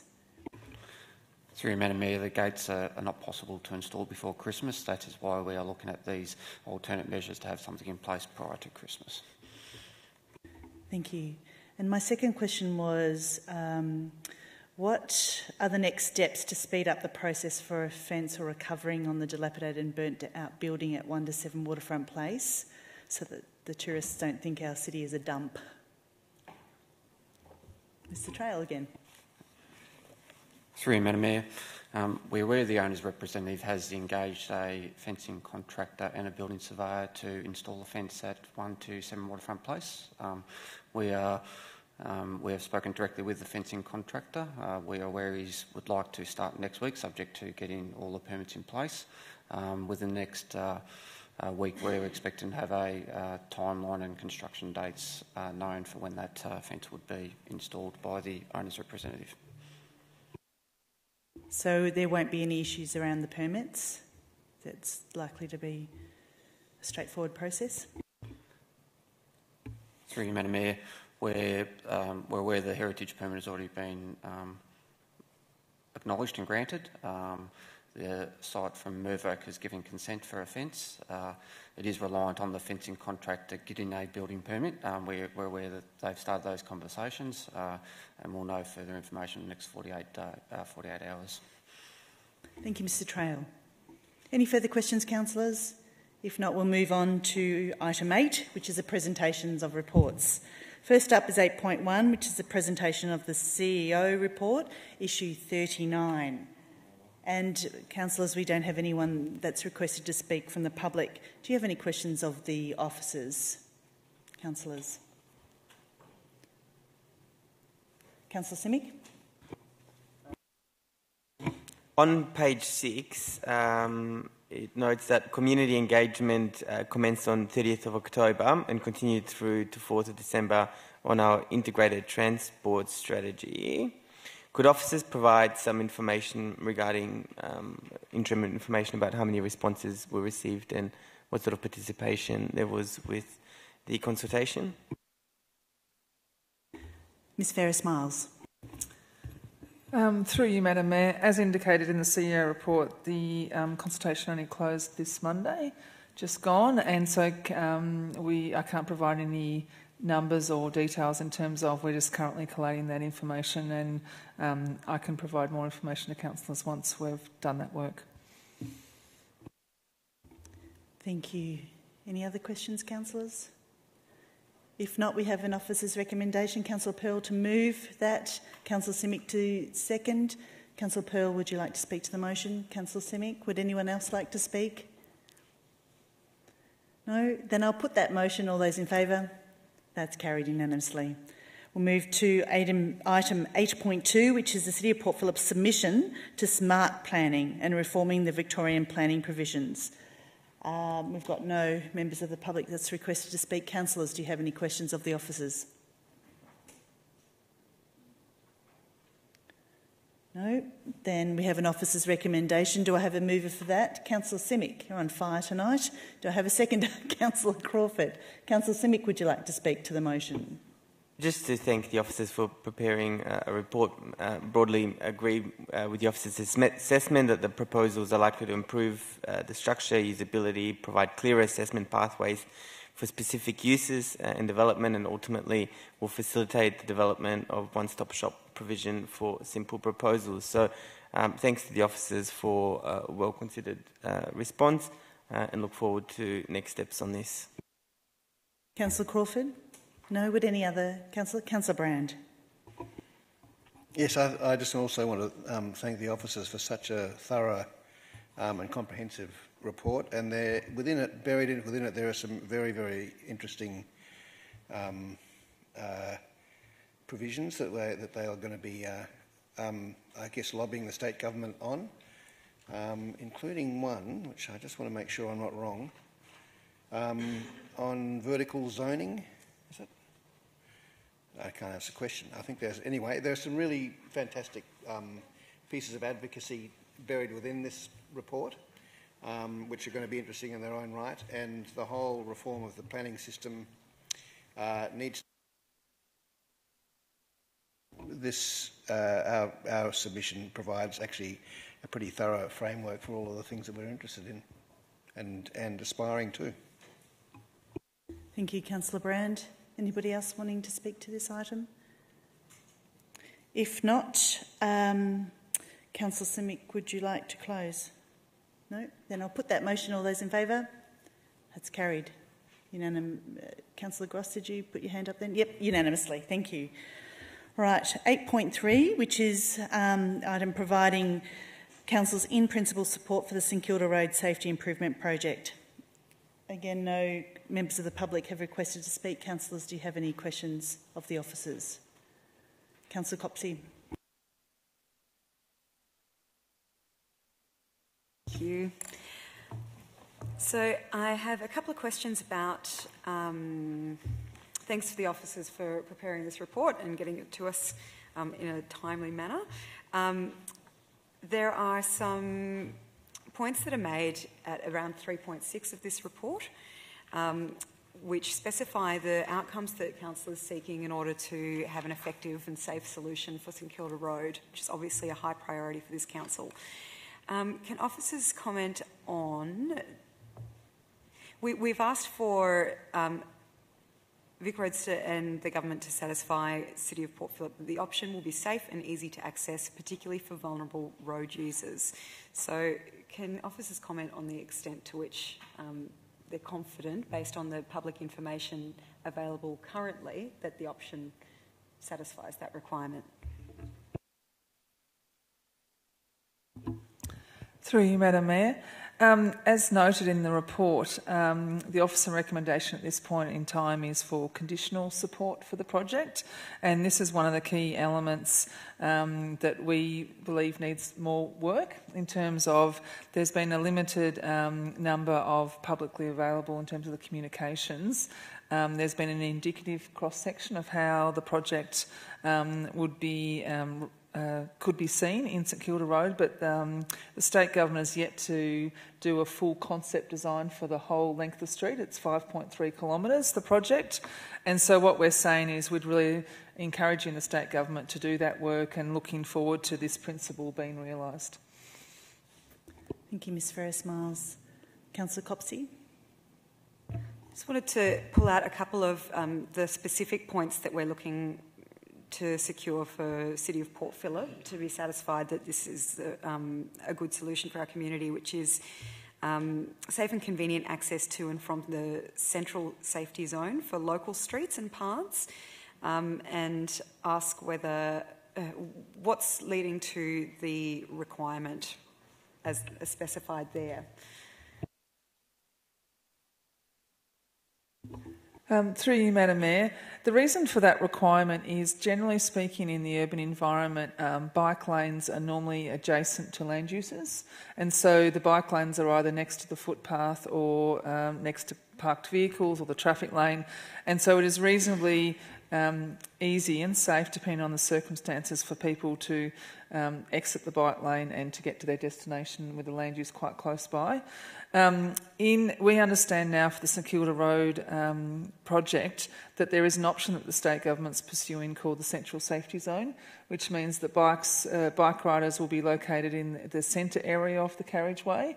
We are still advocating, we understand it would be a dedicated corridor only for bicycles, but that means that they're obviously further away from their destinations or land uses that bike riders will be going to and from, and so therefore it's important that that there'll be a need for them to cross traffic lanes, that we believe that needs to be done in a safe way at controlled crossing points or intersections.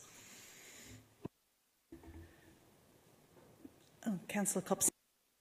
I just had one more, which is I noticed also in the report a requirement from COP that the full length of the track be wholly car-free between St Kilda Junction and Linlithgow Avenue.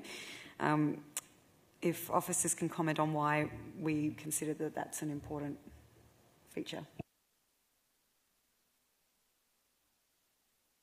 Through you, Madam Mayor. The greatest level of safety for cyclists is to be fully separated from vehicular traffic, so the principle of making that a safe and continuous journey along the full length of the corridor is obviously a very important aspect with respect to cyclist safety. Now, the project seeks to go beyond cyclist safety, and also it's about safety for all road users, so it's also safer for drivers and pedestrians as it's being conceptualised. It's also worth noting that this central option is an option for consideration by the state and for Vic Roads. We've described it as preferred, but it's better to be considered as proposed. The state hasn't taken an official position on this project as yet, and nor has Vic Roads as an agency. They're not pushing it as a preferred option. They've put it on the table as an option.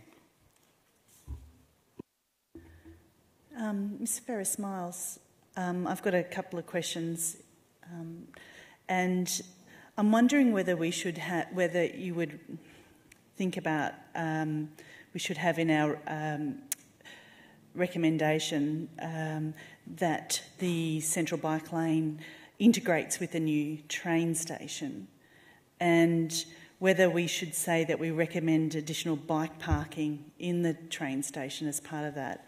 And then separately, can we say specifically that we really want the project to look carefully at the junction and how bikes are mixed with cars, and to make sure they provide a safe and simple transition from the side to the central bike lane? They're really critical things, but we don't address that in our focus. Instead, we address other important things like trees and things. So, I'm just seeking your thoughts on that. Through you, Madam Mayor. In the paper, it does mention, obviously, there's a very important relationship in terms of integrating this project with the Melbourne Metro Rail Tunnel. It is not included in the recommendation, but I do draw councillors' attention to the fact that the Melbourne Metro Rail Authority has recently released the draft development plans for the Domain Precinct and the recently renamed Anzac Station, which was formerly Domain Station. Council officers are currently in the process of preparing a submission on behalf of Council to that draft development plan, and the alignment of the St Kilda Road Safety Project with the development plan for the Domain Precinct is a key part of our submission. That is scheduled to come to Council for Council's consideration next Wednesday on the 13th of December. So, Ms Ferrars-Miles, are those points all addressed in that submission? So the point around integration and alignment of this project and the Metro Tunnel project is addressed in our submission to the Melbourne Metro Rail Authority. I will get Mr Walters to address the question about St Kilda Junction. Through you, Madam Mayor. Officers certainly agree that St Kilda Junction is a critical element of this project, and we've repeatedly highlighted that to the state through Vic Roads. And the officer recommendation does itemise in item 2 the scope should include from Carlisle Street to Linlithgow Avenue, including St Kilda Junction, and brings up the safe connected design as another element of it. So the recommendation is framed to accommodate that concern that we are talking about a safe, continuous journey for the length, including St Kilda Junction. There's a previous council resolution that highlighted St Kilda Junction as well on the 1st of February, which again highlights to the state that it's a critical element of it being the project being a success. Okay, so just to clarify, you think that bullet point 2 encompasses all of those things? In a succinct way, yes. 2 and 3 together. So scope from Carlisle Street through the junction to Linlithgow and a safe connected design are mutually dependent. Councillor Gross. Well, having ridden along St Kilda Road this evening, I'm desperately pleased to see this, and I really welcome our approach in this recommendation. I am concerned about 2 things. First of all, when you construct a bike lane, it's good to have a degree of consistency so that everyone knows where you're going to be. And I'm a fan of the central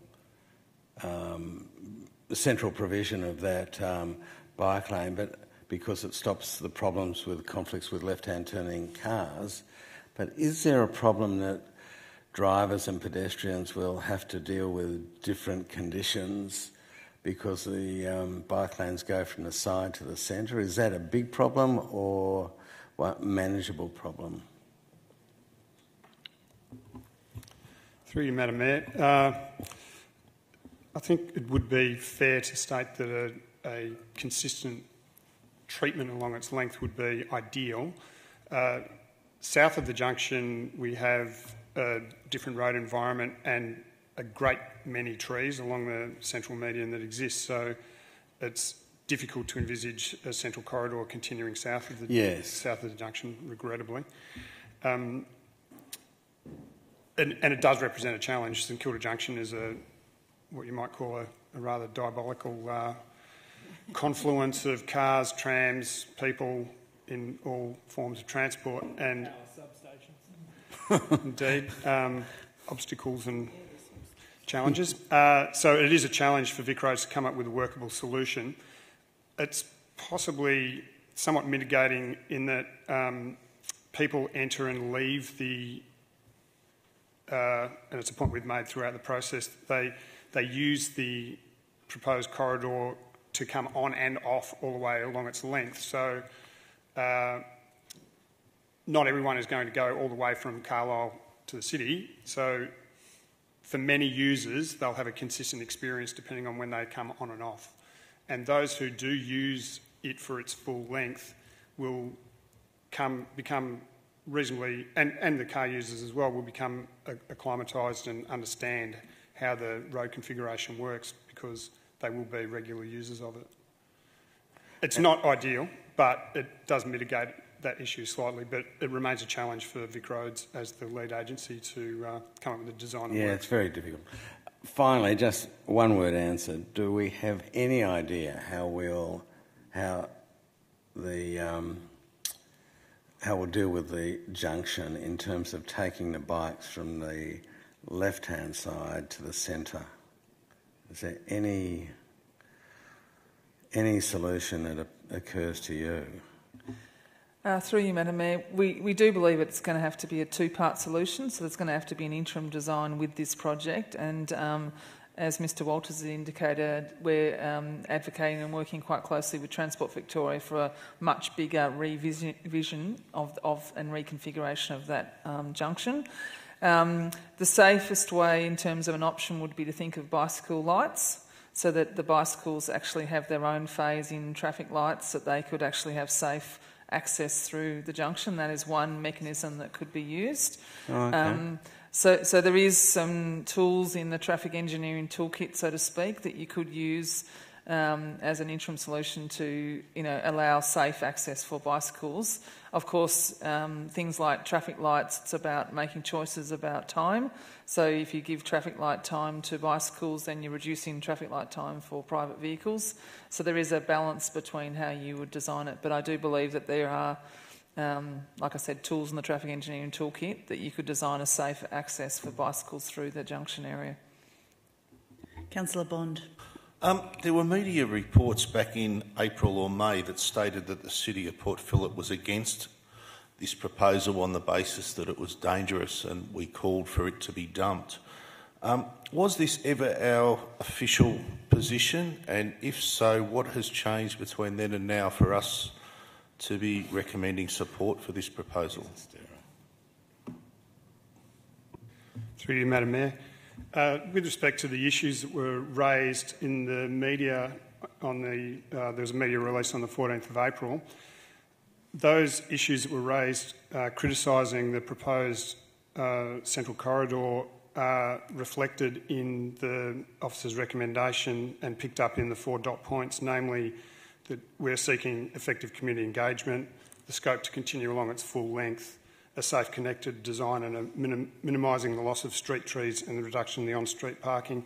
These were the issues that were raised in the media statement at that time. Thank you, Mr Walters. Councillor Pearl. So there's an article in The Age on the 14th of April. The reason I'm referencing this is I want to get your feeling about where the state government sits in this project and whether it's actually going to happen. The Premier, I quote, said, "I see some stuff today about more bike lanes," and he's referring to St Kilda Road. We won't be having any of that. St Kilda Road is going to be a very different place in 5 years' time. The notion that we're making it even harder for traffic to move there doesn't make any sense to me. That's from the Premier. Is the government actually supportive of this project? They don't have a preferred option. They don't appear to be funding anything from what I can see. Is this submission going to be a waste of time? Is this project going to happen? Mr Walters. Through you, Madam Mayor. The state government has not formed a position on this project, nor has Vic Roads. It's necessary for us to provide what support we can for the project to be taken forward, but there is certainly no certainty in it proceeding. But we understand that TAC are supportive of finding safe solutions for all road users along this length, and it's considered a priority. Any further questions, councillors? If not, Councillor. Ms Ferrars-Miles, you wanted to say something else? Sorry, through you, Madam Mayor. Just reflecting a comment Mr Walters has made is that officers have realised that there is an error in the recommendation that was in the papers, and in reference to the words Vic Roads preferred central safety zone. As Mr Walters indicated, Vic Roads have not formally indicated a preference, and so we're recommending that that should be removed. And the amendment is shown on the screen that the words Vic Roads preferred would be removed, just noting that this is one of a series of options that the state government is considering.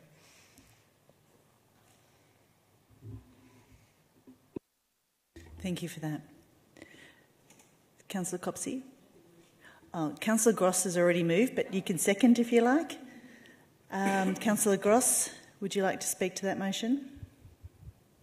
Surprisingly, just briefly. As a constant user of this corridor, I know it, and I suppose Councillor Copsey also knows it, to be incredibly threatening and dangerous. You can be car-doored. Actually, I frequently encounter left-turning vehicles. It's a popular direct route between the south of our municipality into the city, and it's really important. But it's crowded, it's scary, it's inhospitable. Women are underrepresented because I think they're too sensible to use it. I know I'm going to die on that stretch of highway, and my family, always take it. Well, I actually got this from a dead man, but anyway. One dead man. So this is a really important piece of infrastructure for those who are concerned with sustainable methods of getting around the inner urban area. So I know there's real controversies around some of the suggestions, and I think they're sort of a bit irresolvable because it's such a complex thing to get so many different modes of transport in a crowded, space-limited place from one place to another. So I'm trying to give this proposal as much love as I can, and I know there are many unresolved intellectual issues about the design, and but I love this love that we're giving it, and let's hope that it eventuates sooner rather than later. Thank you, Councillor Gross. Councillor Copsey. Yes, I concur. It's well overdue that we have a safe solution for St Kilda Road. The report highlights that it's currently absolutely the hotspot, undisputably the hotspot for dooring, and it's the highest rate of dooring in the state on St Kilda Road. We have some stats in the report that there, between just 5 years, between 2011 and 2016, a total of 122 cyclists reported as injured, and a third of those were doorings. So it's absolutely an urgent issue to address. And of that 122, I mean, that is going to pale in comparison to the number of near misses, several of which I've experienced on that stretch of road. To have bikes alongside fast-moving traffic, to have people trying to cross and get in, to access the tram stops. It's just one of those stretches that has outgrown its current treatment. It's really a very important corridor, and it's well overdue that we have a solution that works for all road users. And it's very timely to be considering this project given the large changes that are going to be happening along that stretch. And changing the travel patterns in this area of the world. So it's very good to see in principle support. I thank the officers for the hard work that they've done to think about how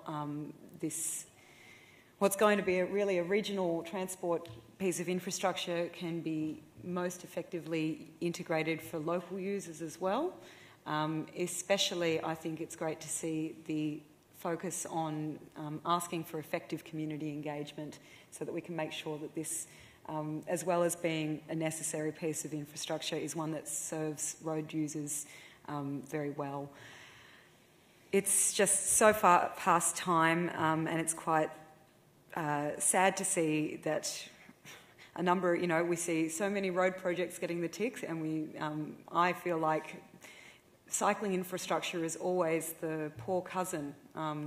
It's certainly really important for us in Port Phillip, and we've been working hard to roll out our walk and bike plans because we know that sustainable and active transport serves us in reducing congestion, in improving health and safety, improving health and well-being in an active population. So I really look forward to progressing this and look forward to having a productive conversation with Vic Roads and our community about how this beautiful piece of infrastructure can fit. Thank you, Councillor Copsey. Would anyone else? Councillor Bond? If this project goes ahead, I think we're probably going to see a large loss of car parking. We're going to see the loss of a couple of lanes of traffic between St Kilda and the city. I think this is one of those situations where this is possibly the least worst option of all the proposals for a bike lane between St Kilda and the city.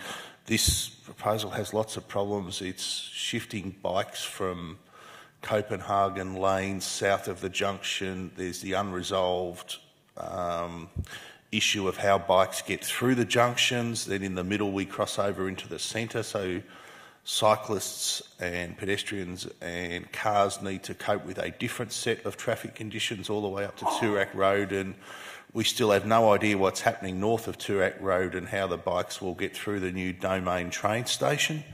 I don't think there's any proposal out there to deal with that then north of the new Domain train station, where likely to see Copenhagen lanes again. So it's not an ideal situation. Preferably it should be consistent between St Kilda and the city.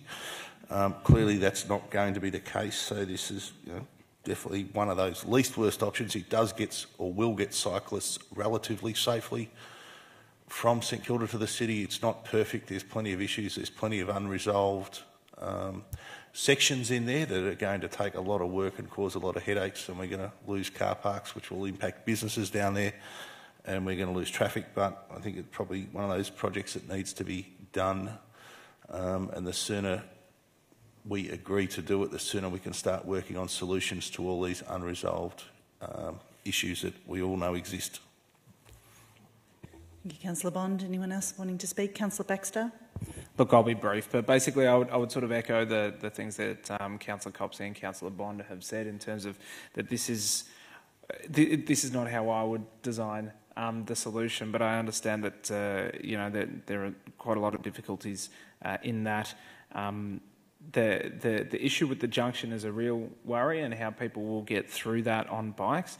The other main issue that probably hasn't been mentioned enough is about permeability of people being able to get into and off that sort of bike highway that we're creating here, as we see a huge amount of development that's going to be going up along St Kilda Road, and a lot of those people will have access to a massive bike highway and trams, and will probably not drive. They need to be able to get from their homes onto the bike lane to be able to get to where they need to go, which I think will be quite difficult with this central safety zone sort of solution. But like Councillor Bond, I'm sort of going to have to reluctantly support it, in that it is one of the most realistic options put towards us, and we're just going to have to try and find ways to get those solutions about how we're going to make this better around it.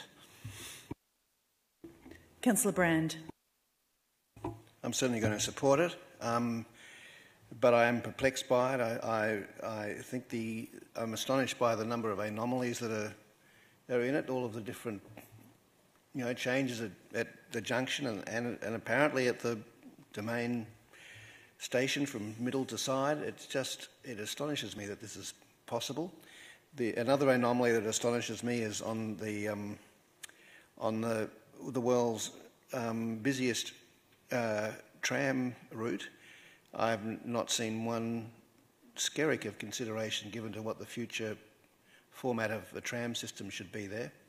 That just doesn't seem to have sparked anybody's imagination at all. And that's been precluded too. So it's a very weird thing, and all I can say is I'm very, very grateful that we have on this council, amongst its officers and obviously amongst its councillors, so many advocates for the cycling mode who are experienced and eagle-eyed and watching over it, and I hope that you all can guide this to its optimal point, which, as Councillor Bond says, is probably the least worst.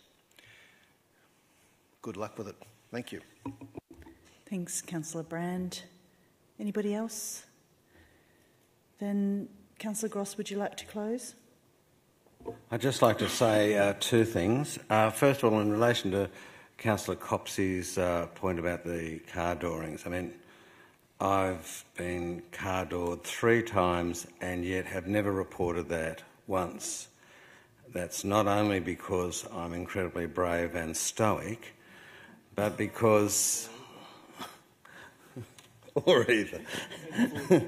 Not only because I'm incredibly brave, handsome and stoic, but because I, just felt an overwhelming sense of futility. So those statistics that Councillor Copsey talked about are, I'm sure, a dramatic understatement of the real danger. And look, if I can say something that sounds a bit sycophantic, Councillor Brand has been saying wise things about St Kilda Road and the junction for a couple of decades now, and I feel a sacred duty to try and promote his ideas, including, the idea of a 3rd lane for express tram, so forth. Yeah, so, but I think this is early days, and we just have to support the ideas that are being promoted about the central lane for bikes that are being promulgated by Vic Roads at the moment. Thank you. Thank you, Councillor Gross. So with that, I'll put that motion. All those in favour? That's carried unanimously. Thank you very much. Now, I was thinking about a break, but I noticed that Ms Rhonda Small has requested to speak to 8.5, so we might just do that one and then we'll have a break if that's all right. So move to 8.5, which is the National Disability Insurance Scheme, the NDIS. Ms Rhonda Small, would you please come forward? Welcome again. Thank you, Rhonda Small, Elwood. Forgive me if I don't have a particularly clear view of this, but I really want to ask a clarifying question, I think, in relation to this report. I think, on the one hand, although it's sad to think that Council may not be able to participate as an NDIS provider, I can see the arguments put in the report are very sound ones about not seeing it's feasible to register as a provider. And I think it's terrific that the following points in the Council Officer's recommendation are about supporting current service delivery and the current budget and consultation with the community and support in the transition to the NDIS and continuing to have new home and community care program for younger people accepted into it up to and including the transition period for the NDIS, and to continue the support for Fog Theatre. What I can't, and given that that's option B in the report, which also talks about a broader role for Council, or a broader leadership and advocacy role for Council, then to get to the end of the report under the implementation strategy, and the first sentence there is about the need for officers to consult with affected staff and trade unions as part of the enterprise agreement provisions, which suggests that staff are losing their jobs. Now, that might be the wrong assumption, but I'm just wondering what's going on there that this is necessary, and if the budget commitment is being held the same, what's the money going to be spent on if it's not on staffing? Thank you very much, Ms Small. Ms Jeffs, are you able to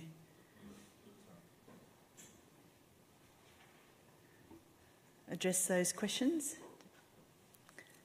Did you get them all? Yep. Yes. So, through you, Madam Mayor, the main question is about the staffing and the impact on the staff.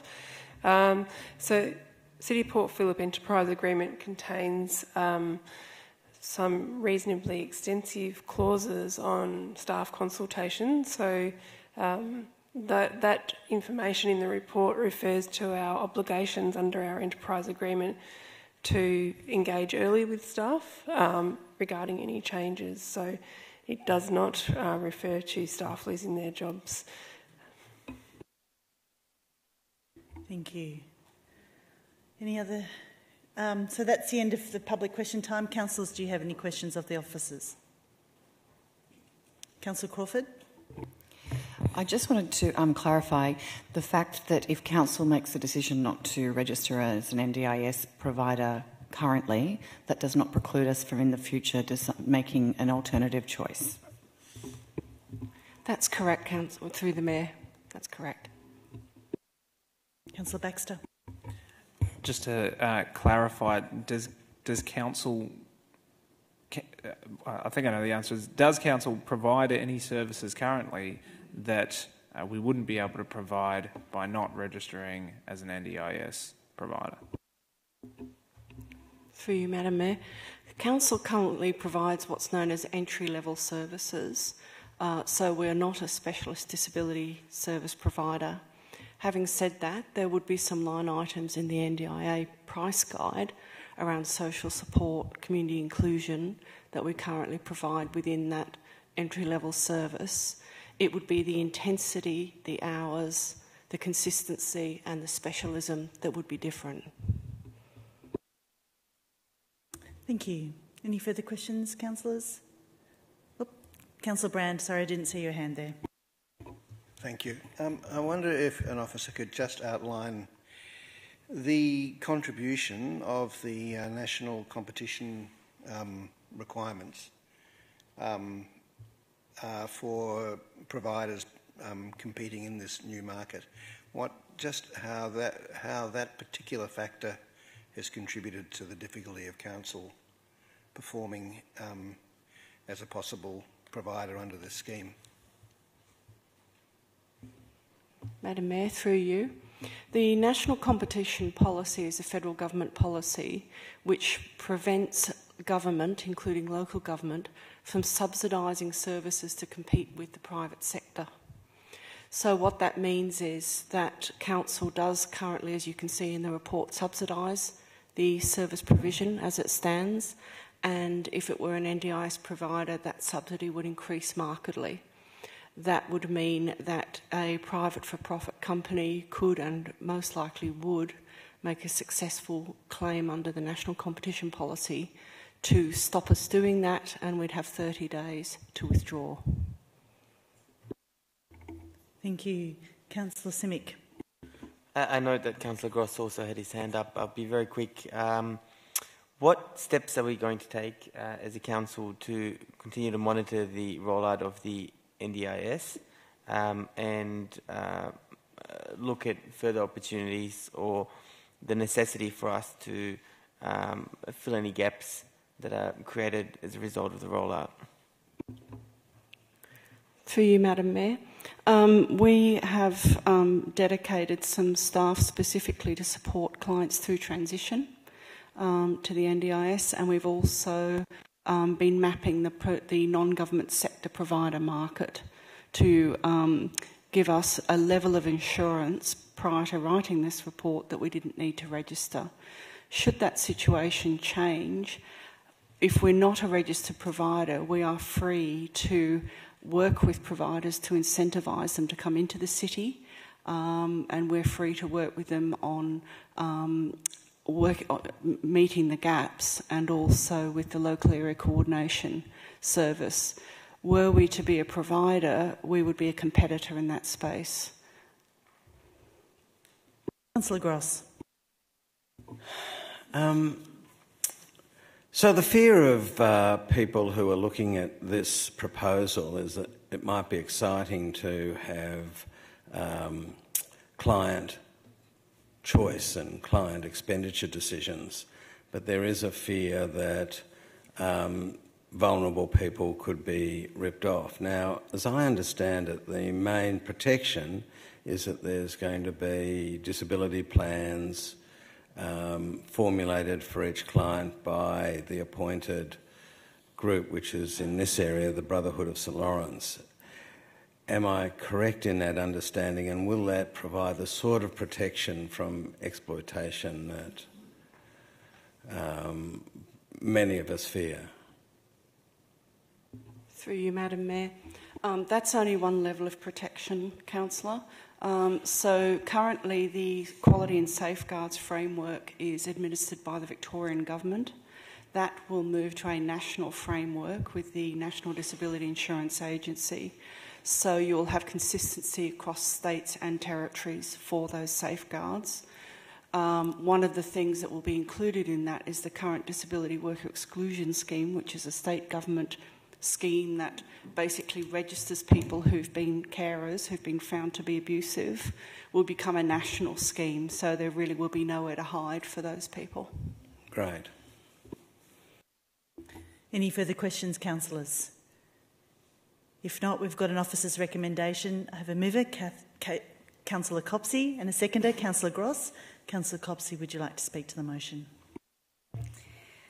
Yes, so thank you to the officers for the significant amount of work that's gone into preparing for what's a huge change to the sector, and also thank you to the community members who are following this process with interest. Councillors are also very focused on making sure that the rollout of the NDIS is as effective as possible, and that council is playing a role in that rollout that is effective and helps it to be successful, and most importantly, in line with NDIS aims, keeps client experience at the centre of our thinking as to what role we should take. A couple of things that I would ask members of the community who are here or who are watching on the live stream at home to let council know about, which are kind of have been worrying me as we approach this big change, is that we are very concerned at council to minimise any potential service gap that arises as the result of the NDIS rollout.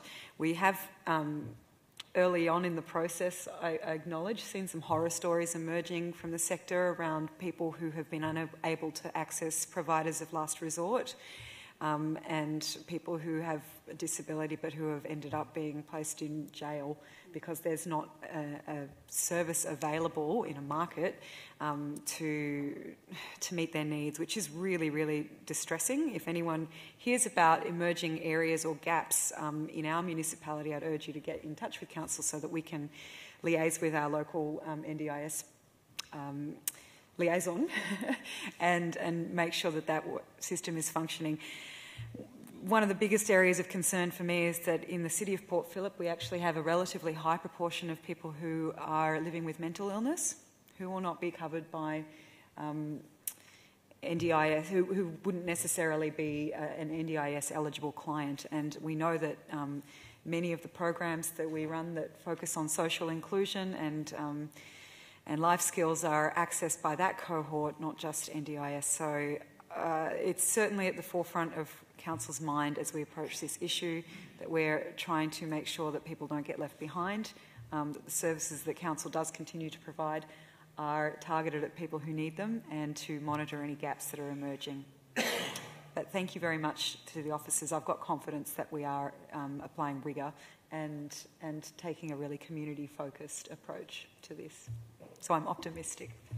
Thanks, Councillor Copsey. Councillor Gross.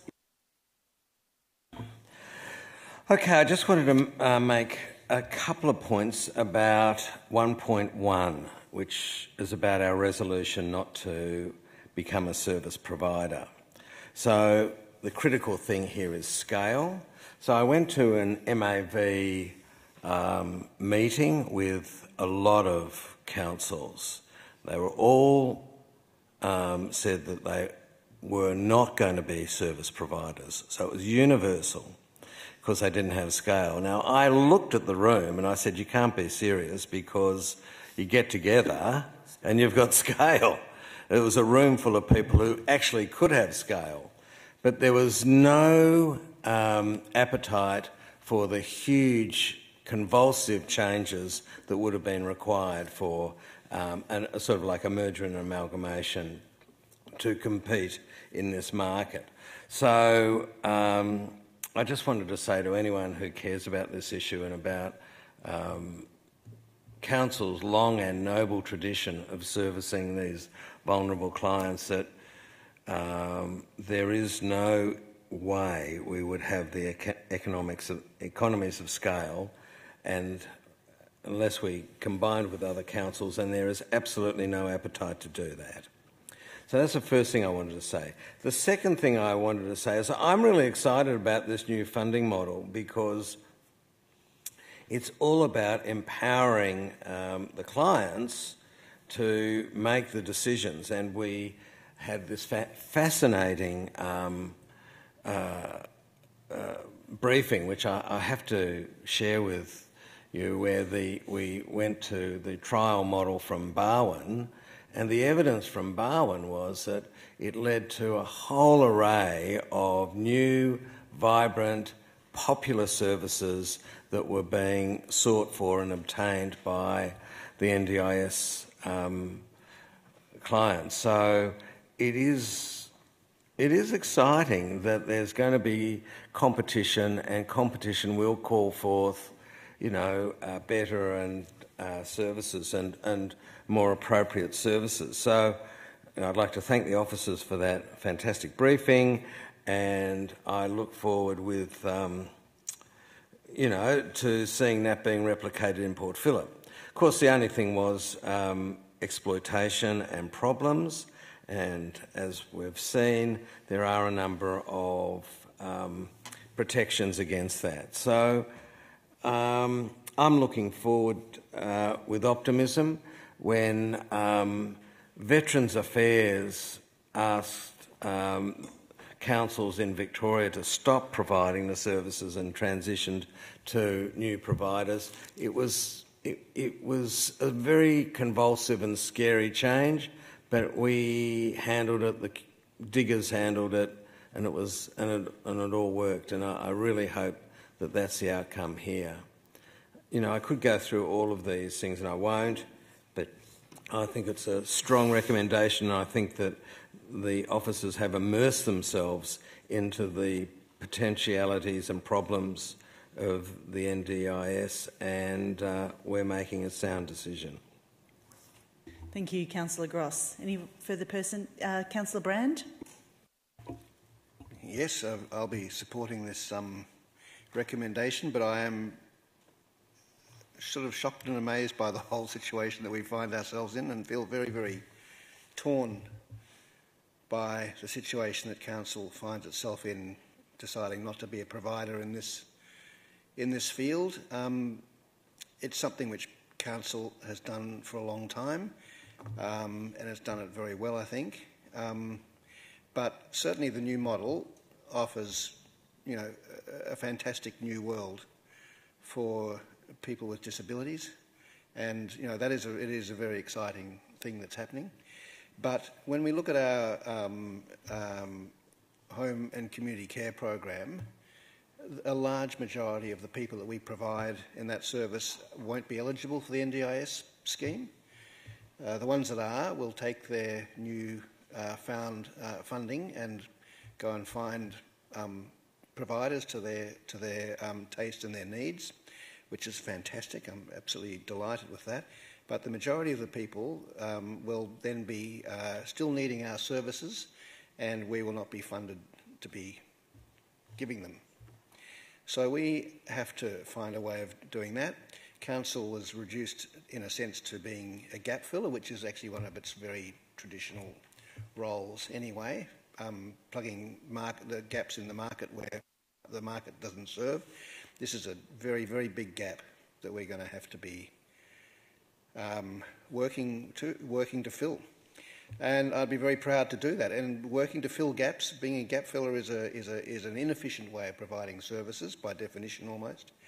It's also inefficient because it's so inclusive of people who fall through gaps, the difficult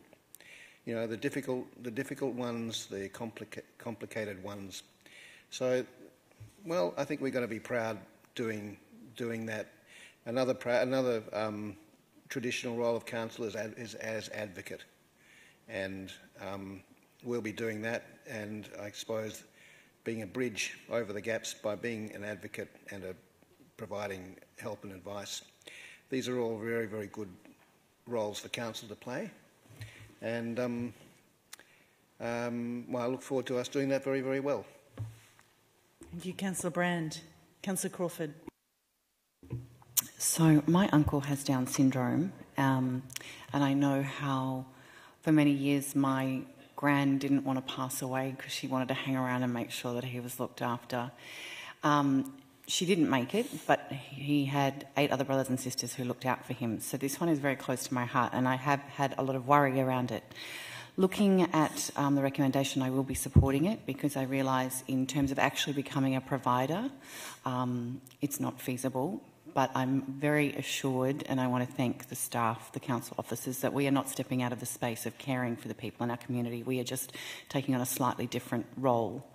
I also worried about what that means for staff in this sector. That has been the other one close to my heart because a lot of women and a lot of single women work in this sector, and they will also be affected by the huge change, and change is never easy, and there will be hiccups as well as good news stories. But we had a meeting, a briefing with the Brotherhood of St Lawrence and a provider from the Barwon area, and she told a different story. I guess the media, we only ever hear the bad news stories, and we hadn't heard any good news stories, and I feel much more assured that there are some really, when people are demanding better services, it's the same. There's a bigger demand for good staff, so they're having better working conditions and outcomes for them in an employment sense as well. So to hear that there are, although it may not be a smooth transition or a smooth process, there are really good outcomes also available, not just the bad ones. The other thing reason I'll be supporting this recommendation is the commitment of staff, council officers. I do feel like through you, we have the back of the people in our community who will need it. And that we will be keeping an eye on where the gaps emerge or what, the other decisions that we may have to take in the future. So, thank you. Thank you, Councillor Crawford. Councillor Simic. Just to say, very quickly, concur with comments that have been made tonight. I was in Federal Parliament, working in Federal Parliament at the time that the NDIS legislation was enacted. I think it's a really important and significant change, both in terms of how much money is dedicated to this space, but also in the process and ability for people to access services. I agree that we've seen some instances of the rollout not working as well as it should. Those are really concerning, and I just hope that as council we continue to monitor what's happening really carefully and look carefully at how we can continue to best support our community where necessary and where it's our place to do that. So I'd like to add my thanks to the officers for the incredible amount of work they've done in an incredibly difficult space, and my mum, the social worker, who spent some time applying to be an NDIS provider and found the process very, very complicated. And so I know how difficult it is. So thank you for bearing through it all and bringing us to this point tonight. Thank you, Councillor Simic. Anybody else wanting to speak? Not? Councillor Copsey, would you like to close? Yes, it's a really great reform that if it works as it's designed to, will empower people within the sector to make choices about their life and the care that they need to flourish. So I particularly congratulate and wish the officers the best with 1 point... Sorry, I should have looked at this before I started talking.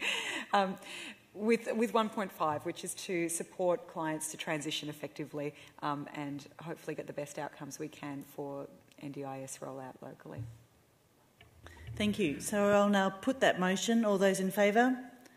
That's carried unanimously. Thank you very much. Councillors, we're going to have a break. And when we come back, we'll go back to 8.4. 10 minutes.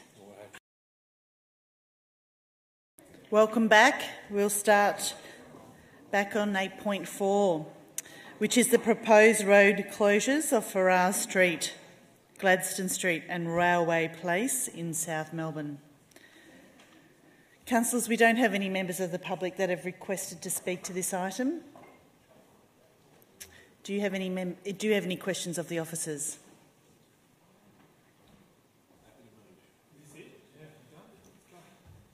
No questions about Ferrars Street? Oh, Councillor Copsey? Okay, so no questions. So we have an officer's recommendation. Councillor Bond to move. Councillor Copsey to second. Councillor Bond, would you like to speak to the item? Just very briefly, this would be about the 15th time this has come before us. Hopefully the last. Councillor Copsey, would you like to speak to the motion? Would anyone else like to speak? If not, I'll put the motion. All those in favour? That's carried unanimously. Thank you.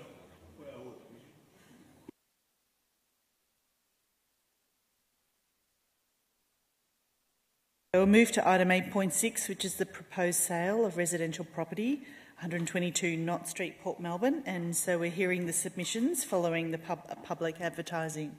And councillors, there's no members of the public that have requested to make a submission today. Do you have any questions of the officers? Just a quick question. Is it perhaps worthwhile in the future that we obviously reviewed this, went out to public consultation, nobody submitted? Would it be better in future for these type of things that we perhaps approve the resolution subject to there being no submissions? Because there's quite a lot of situations where we go out to public consultation on these type of things and we don't get any submissions. So instead of having to come back to a council meeting twice, would it perhaps be better to do that in the future? Through you, Madam Mayor, there are occasions where we do, in the first report, where we go out to advertising, note that if there are no submissions, that it will be approved, but we do hesitate to use that mechanism too often because it's more transparent for us to do the two reports to make sure people are informed about what we're doing. I have to add to that, the reason why this is coming back is because there was a submission the first time, so it stopped it going forward.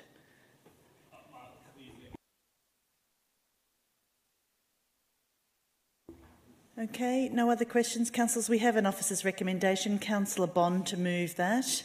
Do I have a seconder? Councillor Pearl to second. Councillor Bond, would you like to speak? Councillor Pearl, would anyone else like to speak to the motion? If not, I'll put that motion. All those in favour? That's carried unanimously.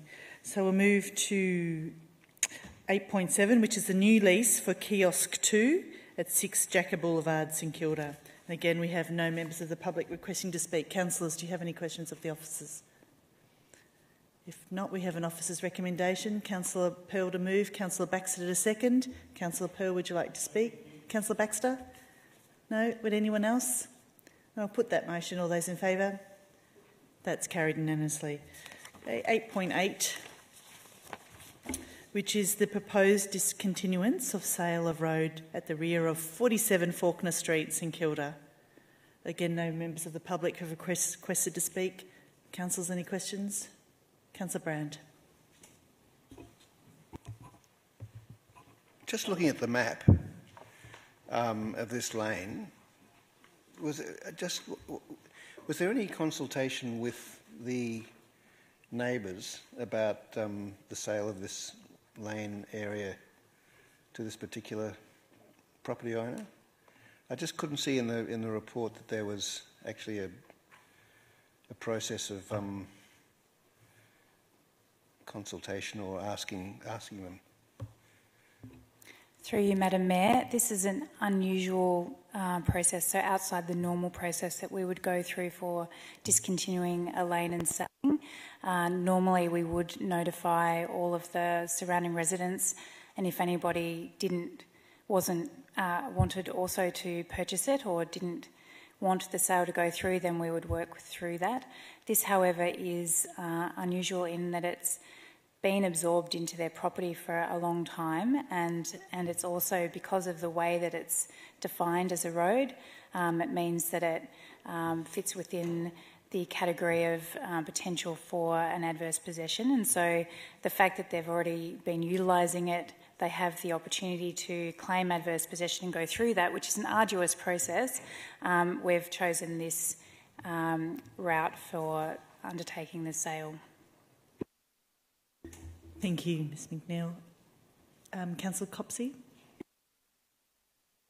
Apologies if this detail's in the report and I've missed it. Have we been able to determine from aerial photographs or similar when the portion of road was enclosed? Through you, Madam Mayor. I don't know that we've looked at aerial photography, but my understanding is that it's quite a number of years that this property has been over the road. Thank you. Any further questions, councillors? If not, we have an officer's recommendation. Another question, Councillor Copsey, sure. Just for the purpose, just for clarity and transparency, we've obviously determined that council has not a strong claim to this being a public asset any longer, and just wanted to have the officers comment publicly on the strength of that and whether there would be any potential strategic use for this parcel of land were council to have a claim to it as a public road, for example, to be repurposed as a park or similar pocket park. Through you, Madam Mayor, given the location of the land, it doesn't have any strategic purpose, and I guess that is why it has been successfully absorbed into someone's property for so long, is that it was in an area where it just wasn't being used by the public. But because of the way that it has been utilised and its definition, it fits within our, under our road discontinuance and sale of road policy. There's a clause in there that states if this situation does occur, that we undertake the process in this manner. So it's not that we think we don't have a strong claim, it's that because of the situation being as it is and they've used it for so long, they could claim, they could go down the track of claiming. We would both have legal fees. So all things considered, we think that the best case is to charge them the amount that's stated in the policy. They pay that amount and then the ownership is clarified. Councillor Brand. Do we have the potential of selling assets behind the neighbours at 51, 53, 55? They seem to have a landlocked lane behind them, which they might be using as a vegetable garden in the same way. I could say that currently all three of them have already got possession. Oh, well done. Ms McNeil. Through you, Madam Mayor, I would have to take that question on notice. I don't have any information on that lane. Any further questions, councillors? If not, we have an officer's recommendation. Do I have a mover for that or something different? Councillor Pearl to move. Do I have a seconder? Councillor Crawford. Councillor Pearl, would you like to speak? Councillor Crawford, would you like to speak? No? Would anyone else like to speak? Then Councillor Baxter. Sorry, look, I'll just. I now have a policy in my own mind of deeply scrutinising any of these sort of sell-offs of parts of laneways and those sorts of things to see whether, in my mind, I thought there was any kind of better use for them. And I can confirm in this case that the officers are absolutely right. I can't see any possible better use for this piece of land. Thank you. Any further speakers? If not, then I'll put that motion. All those in favour? That's carried. Thank you. Move to 8.9, appointment of Audit and Risk Committee Chair. Councillor Gross to move. Do I have a seconder? Councillor Copsey, apologies. To second. Councillor Gross, would you like to speak to the motion? No, thank you. I just endorse it heartily. Councillor Copsey. Would anyone else like to speak to the motion? None? Then I will put that motion. All those in favour? That's carried. We'll move to item 8.10. And 8.10 has just noted an adjustment to the officer's recommendation here. We have no members of the public that have requested to speak. Councillor Simic, you have a question? So, has anybody got a question of the officers? No? So Councillor Simic has popped up his hand to move it and Councillor Baxter to second. Councillor Simic, would you like to speak to the motion? We all sit on numerous different committees and it's really important work and opportunity for councillors to be deeply involved in the community. So I'd like to thank councillors for their service on all of these different groups and committees and look forward to continuing and reviewing at the end of next year where we go from there. Thank you, Councillor. Just a point of order, Madam Mayor. The motion on the screen is not the officer's recommendation. Do we need to notate that we're moving an alternate motion and then read out the changes to the officer's recommendation? Yes, this is the officer's alternate recommendation. We probably do need to clarify that for the sake of transparency. I think you're correct.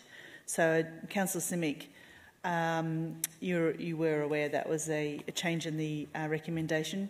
Perhaps could we go back a step before I ask you to speak to the motion? Also, Councillor Baxter, would you please read the changes in particular in red? As amended for the Planning Committee to replace the words in the 2017-18 chair column, so it reads, a councillor nominated in advance on a rotating basis during 2018. Thank you.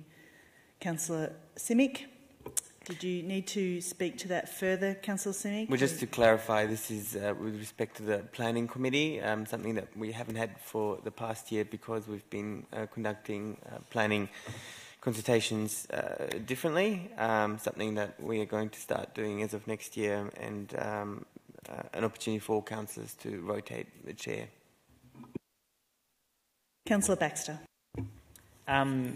Yes, I accept the amendments because that's what I thought I was moving in the first place. So yes, essentially we're renominating everybody to the committees that they've had for the past year, and resurrecting the planning committee with a rotating chair. I just wanted to say I've been very happy with my appointments to committees. My work with the Multi-Faith Network, the Association of Bayside Municipalities, the VLGA, and the Friends of Souai. They're all really good groups, so I'm actually really happy to give them another bell. Thank you, Councillor Baxter. Would anyone else like to speak to that? If not, I'll put that motion. All those in favour? That's carried unanimously. So move to item 8.11, which is the Council meeting and Planning meeting timetable for 2018. Councillors, any questions? Councillor Pearl. Perhaps a little background on some of the meetings that are being held in the South Melbourne Primary School. Why are we doing that and how did that come about? Good question.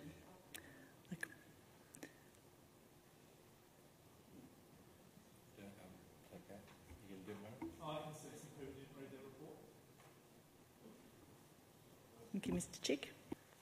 Through you, Madam Mayor, we would normally have them in the South Melbourne Town Hall Council Chamber, but that will be unavailable due to lift works for the first around about 6 months of the year.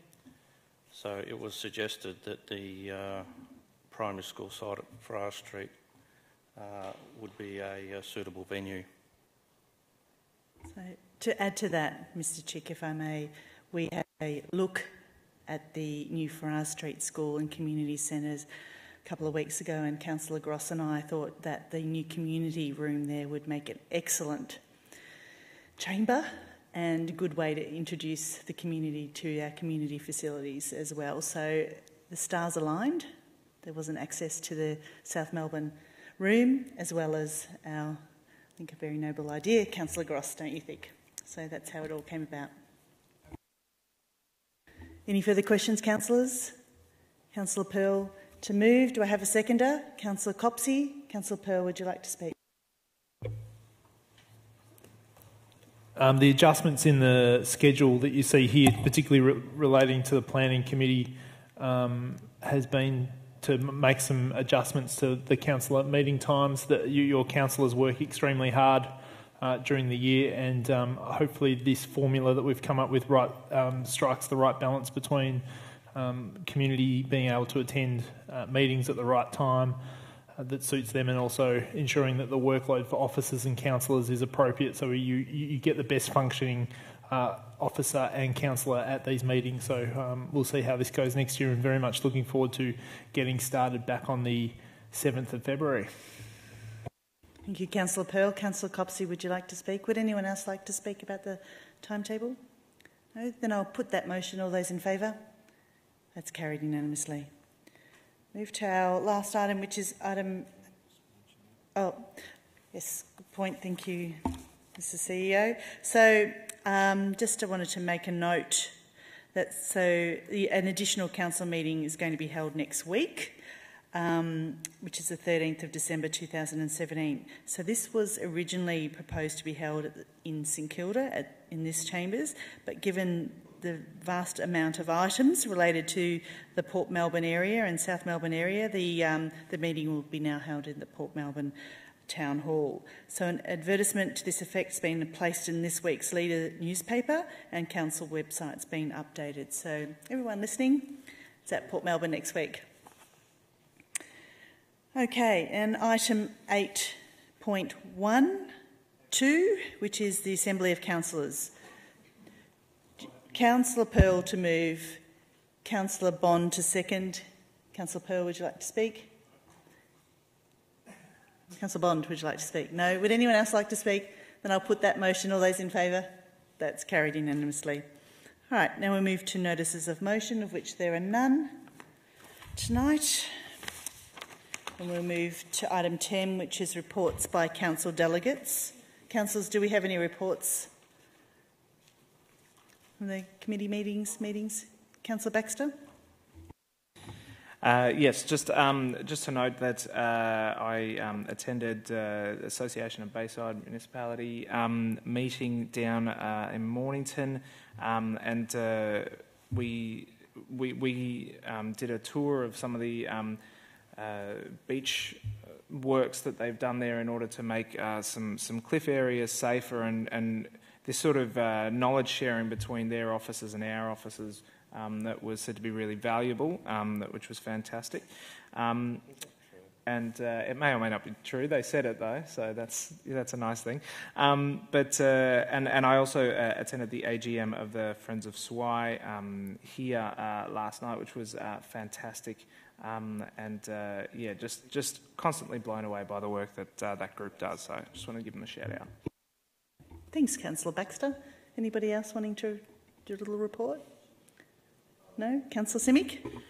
The Port Phillip Housing Association held their AGM, and the existing board of directors, the three directors that were up to be re-elected were re-elected, and Mr Frank O'Connor was returned as chairperson of the board. So the organisation keeps going from strength to strength. The report, the annual report's available online for people to have a look at, and so very happy to be part of that organisation, and the council's contribution and involvement in that organisation has been absolutely fantastic. South Melbourne Market Management Committee that Councillor Voss, Councillor Bond and myself are on also met last night. Committee keeps going from strength to strength, as does the market. We are likely to see some changes, as we know, in the coming months next year to that, but for the time being it's all working well, so happy to work with other councillors and represent council on those committees. Thank you, Councillor Simic. Anybody else wanting to make a report? Okay.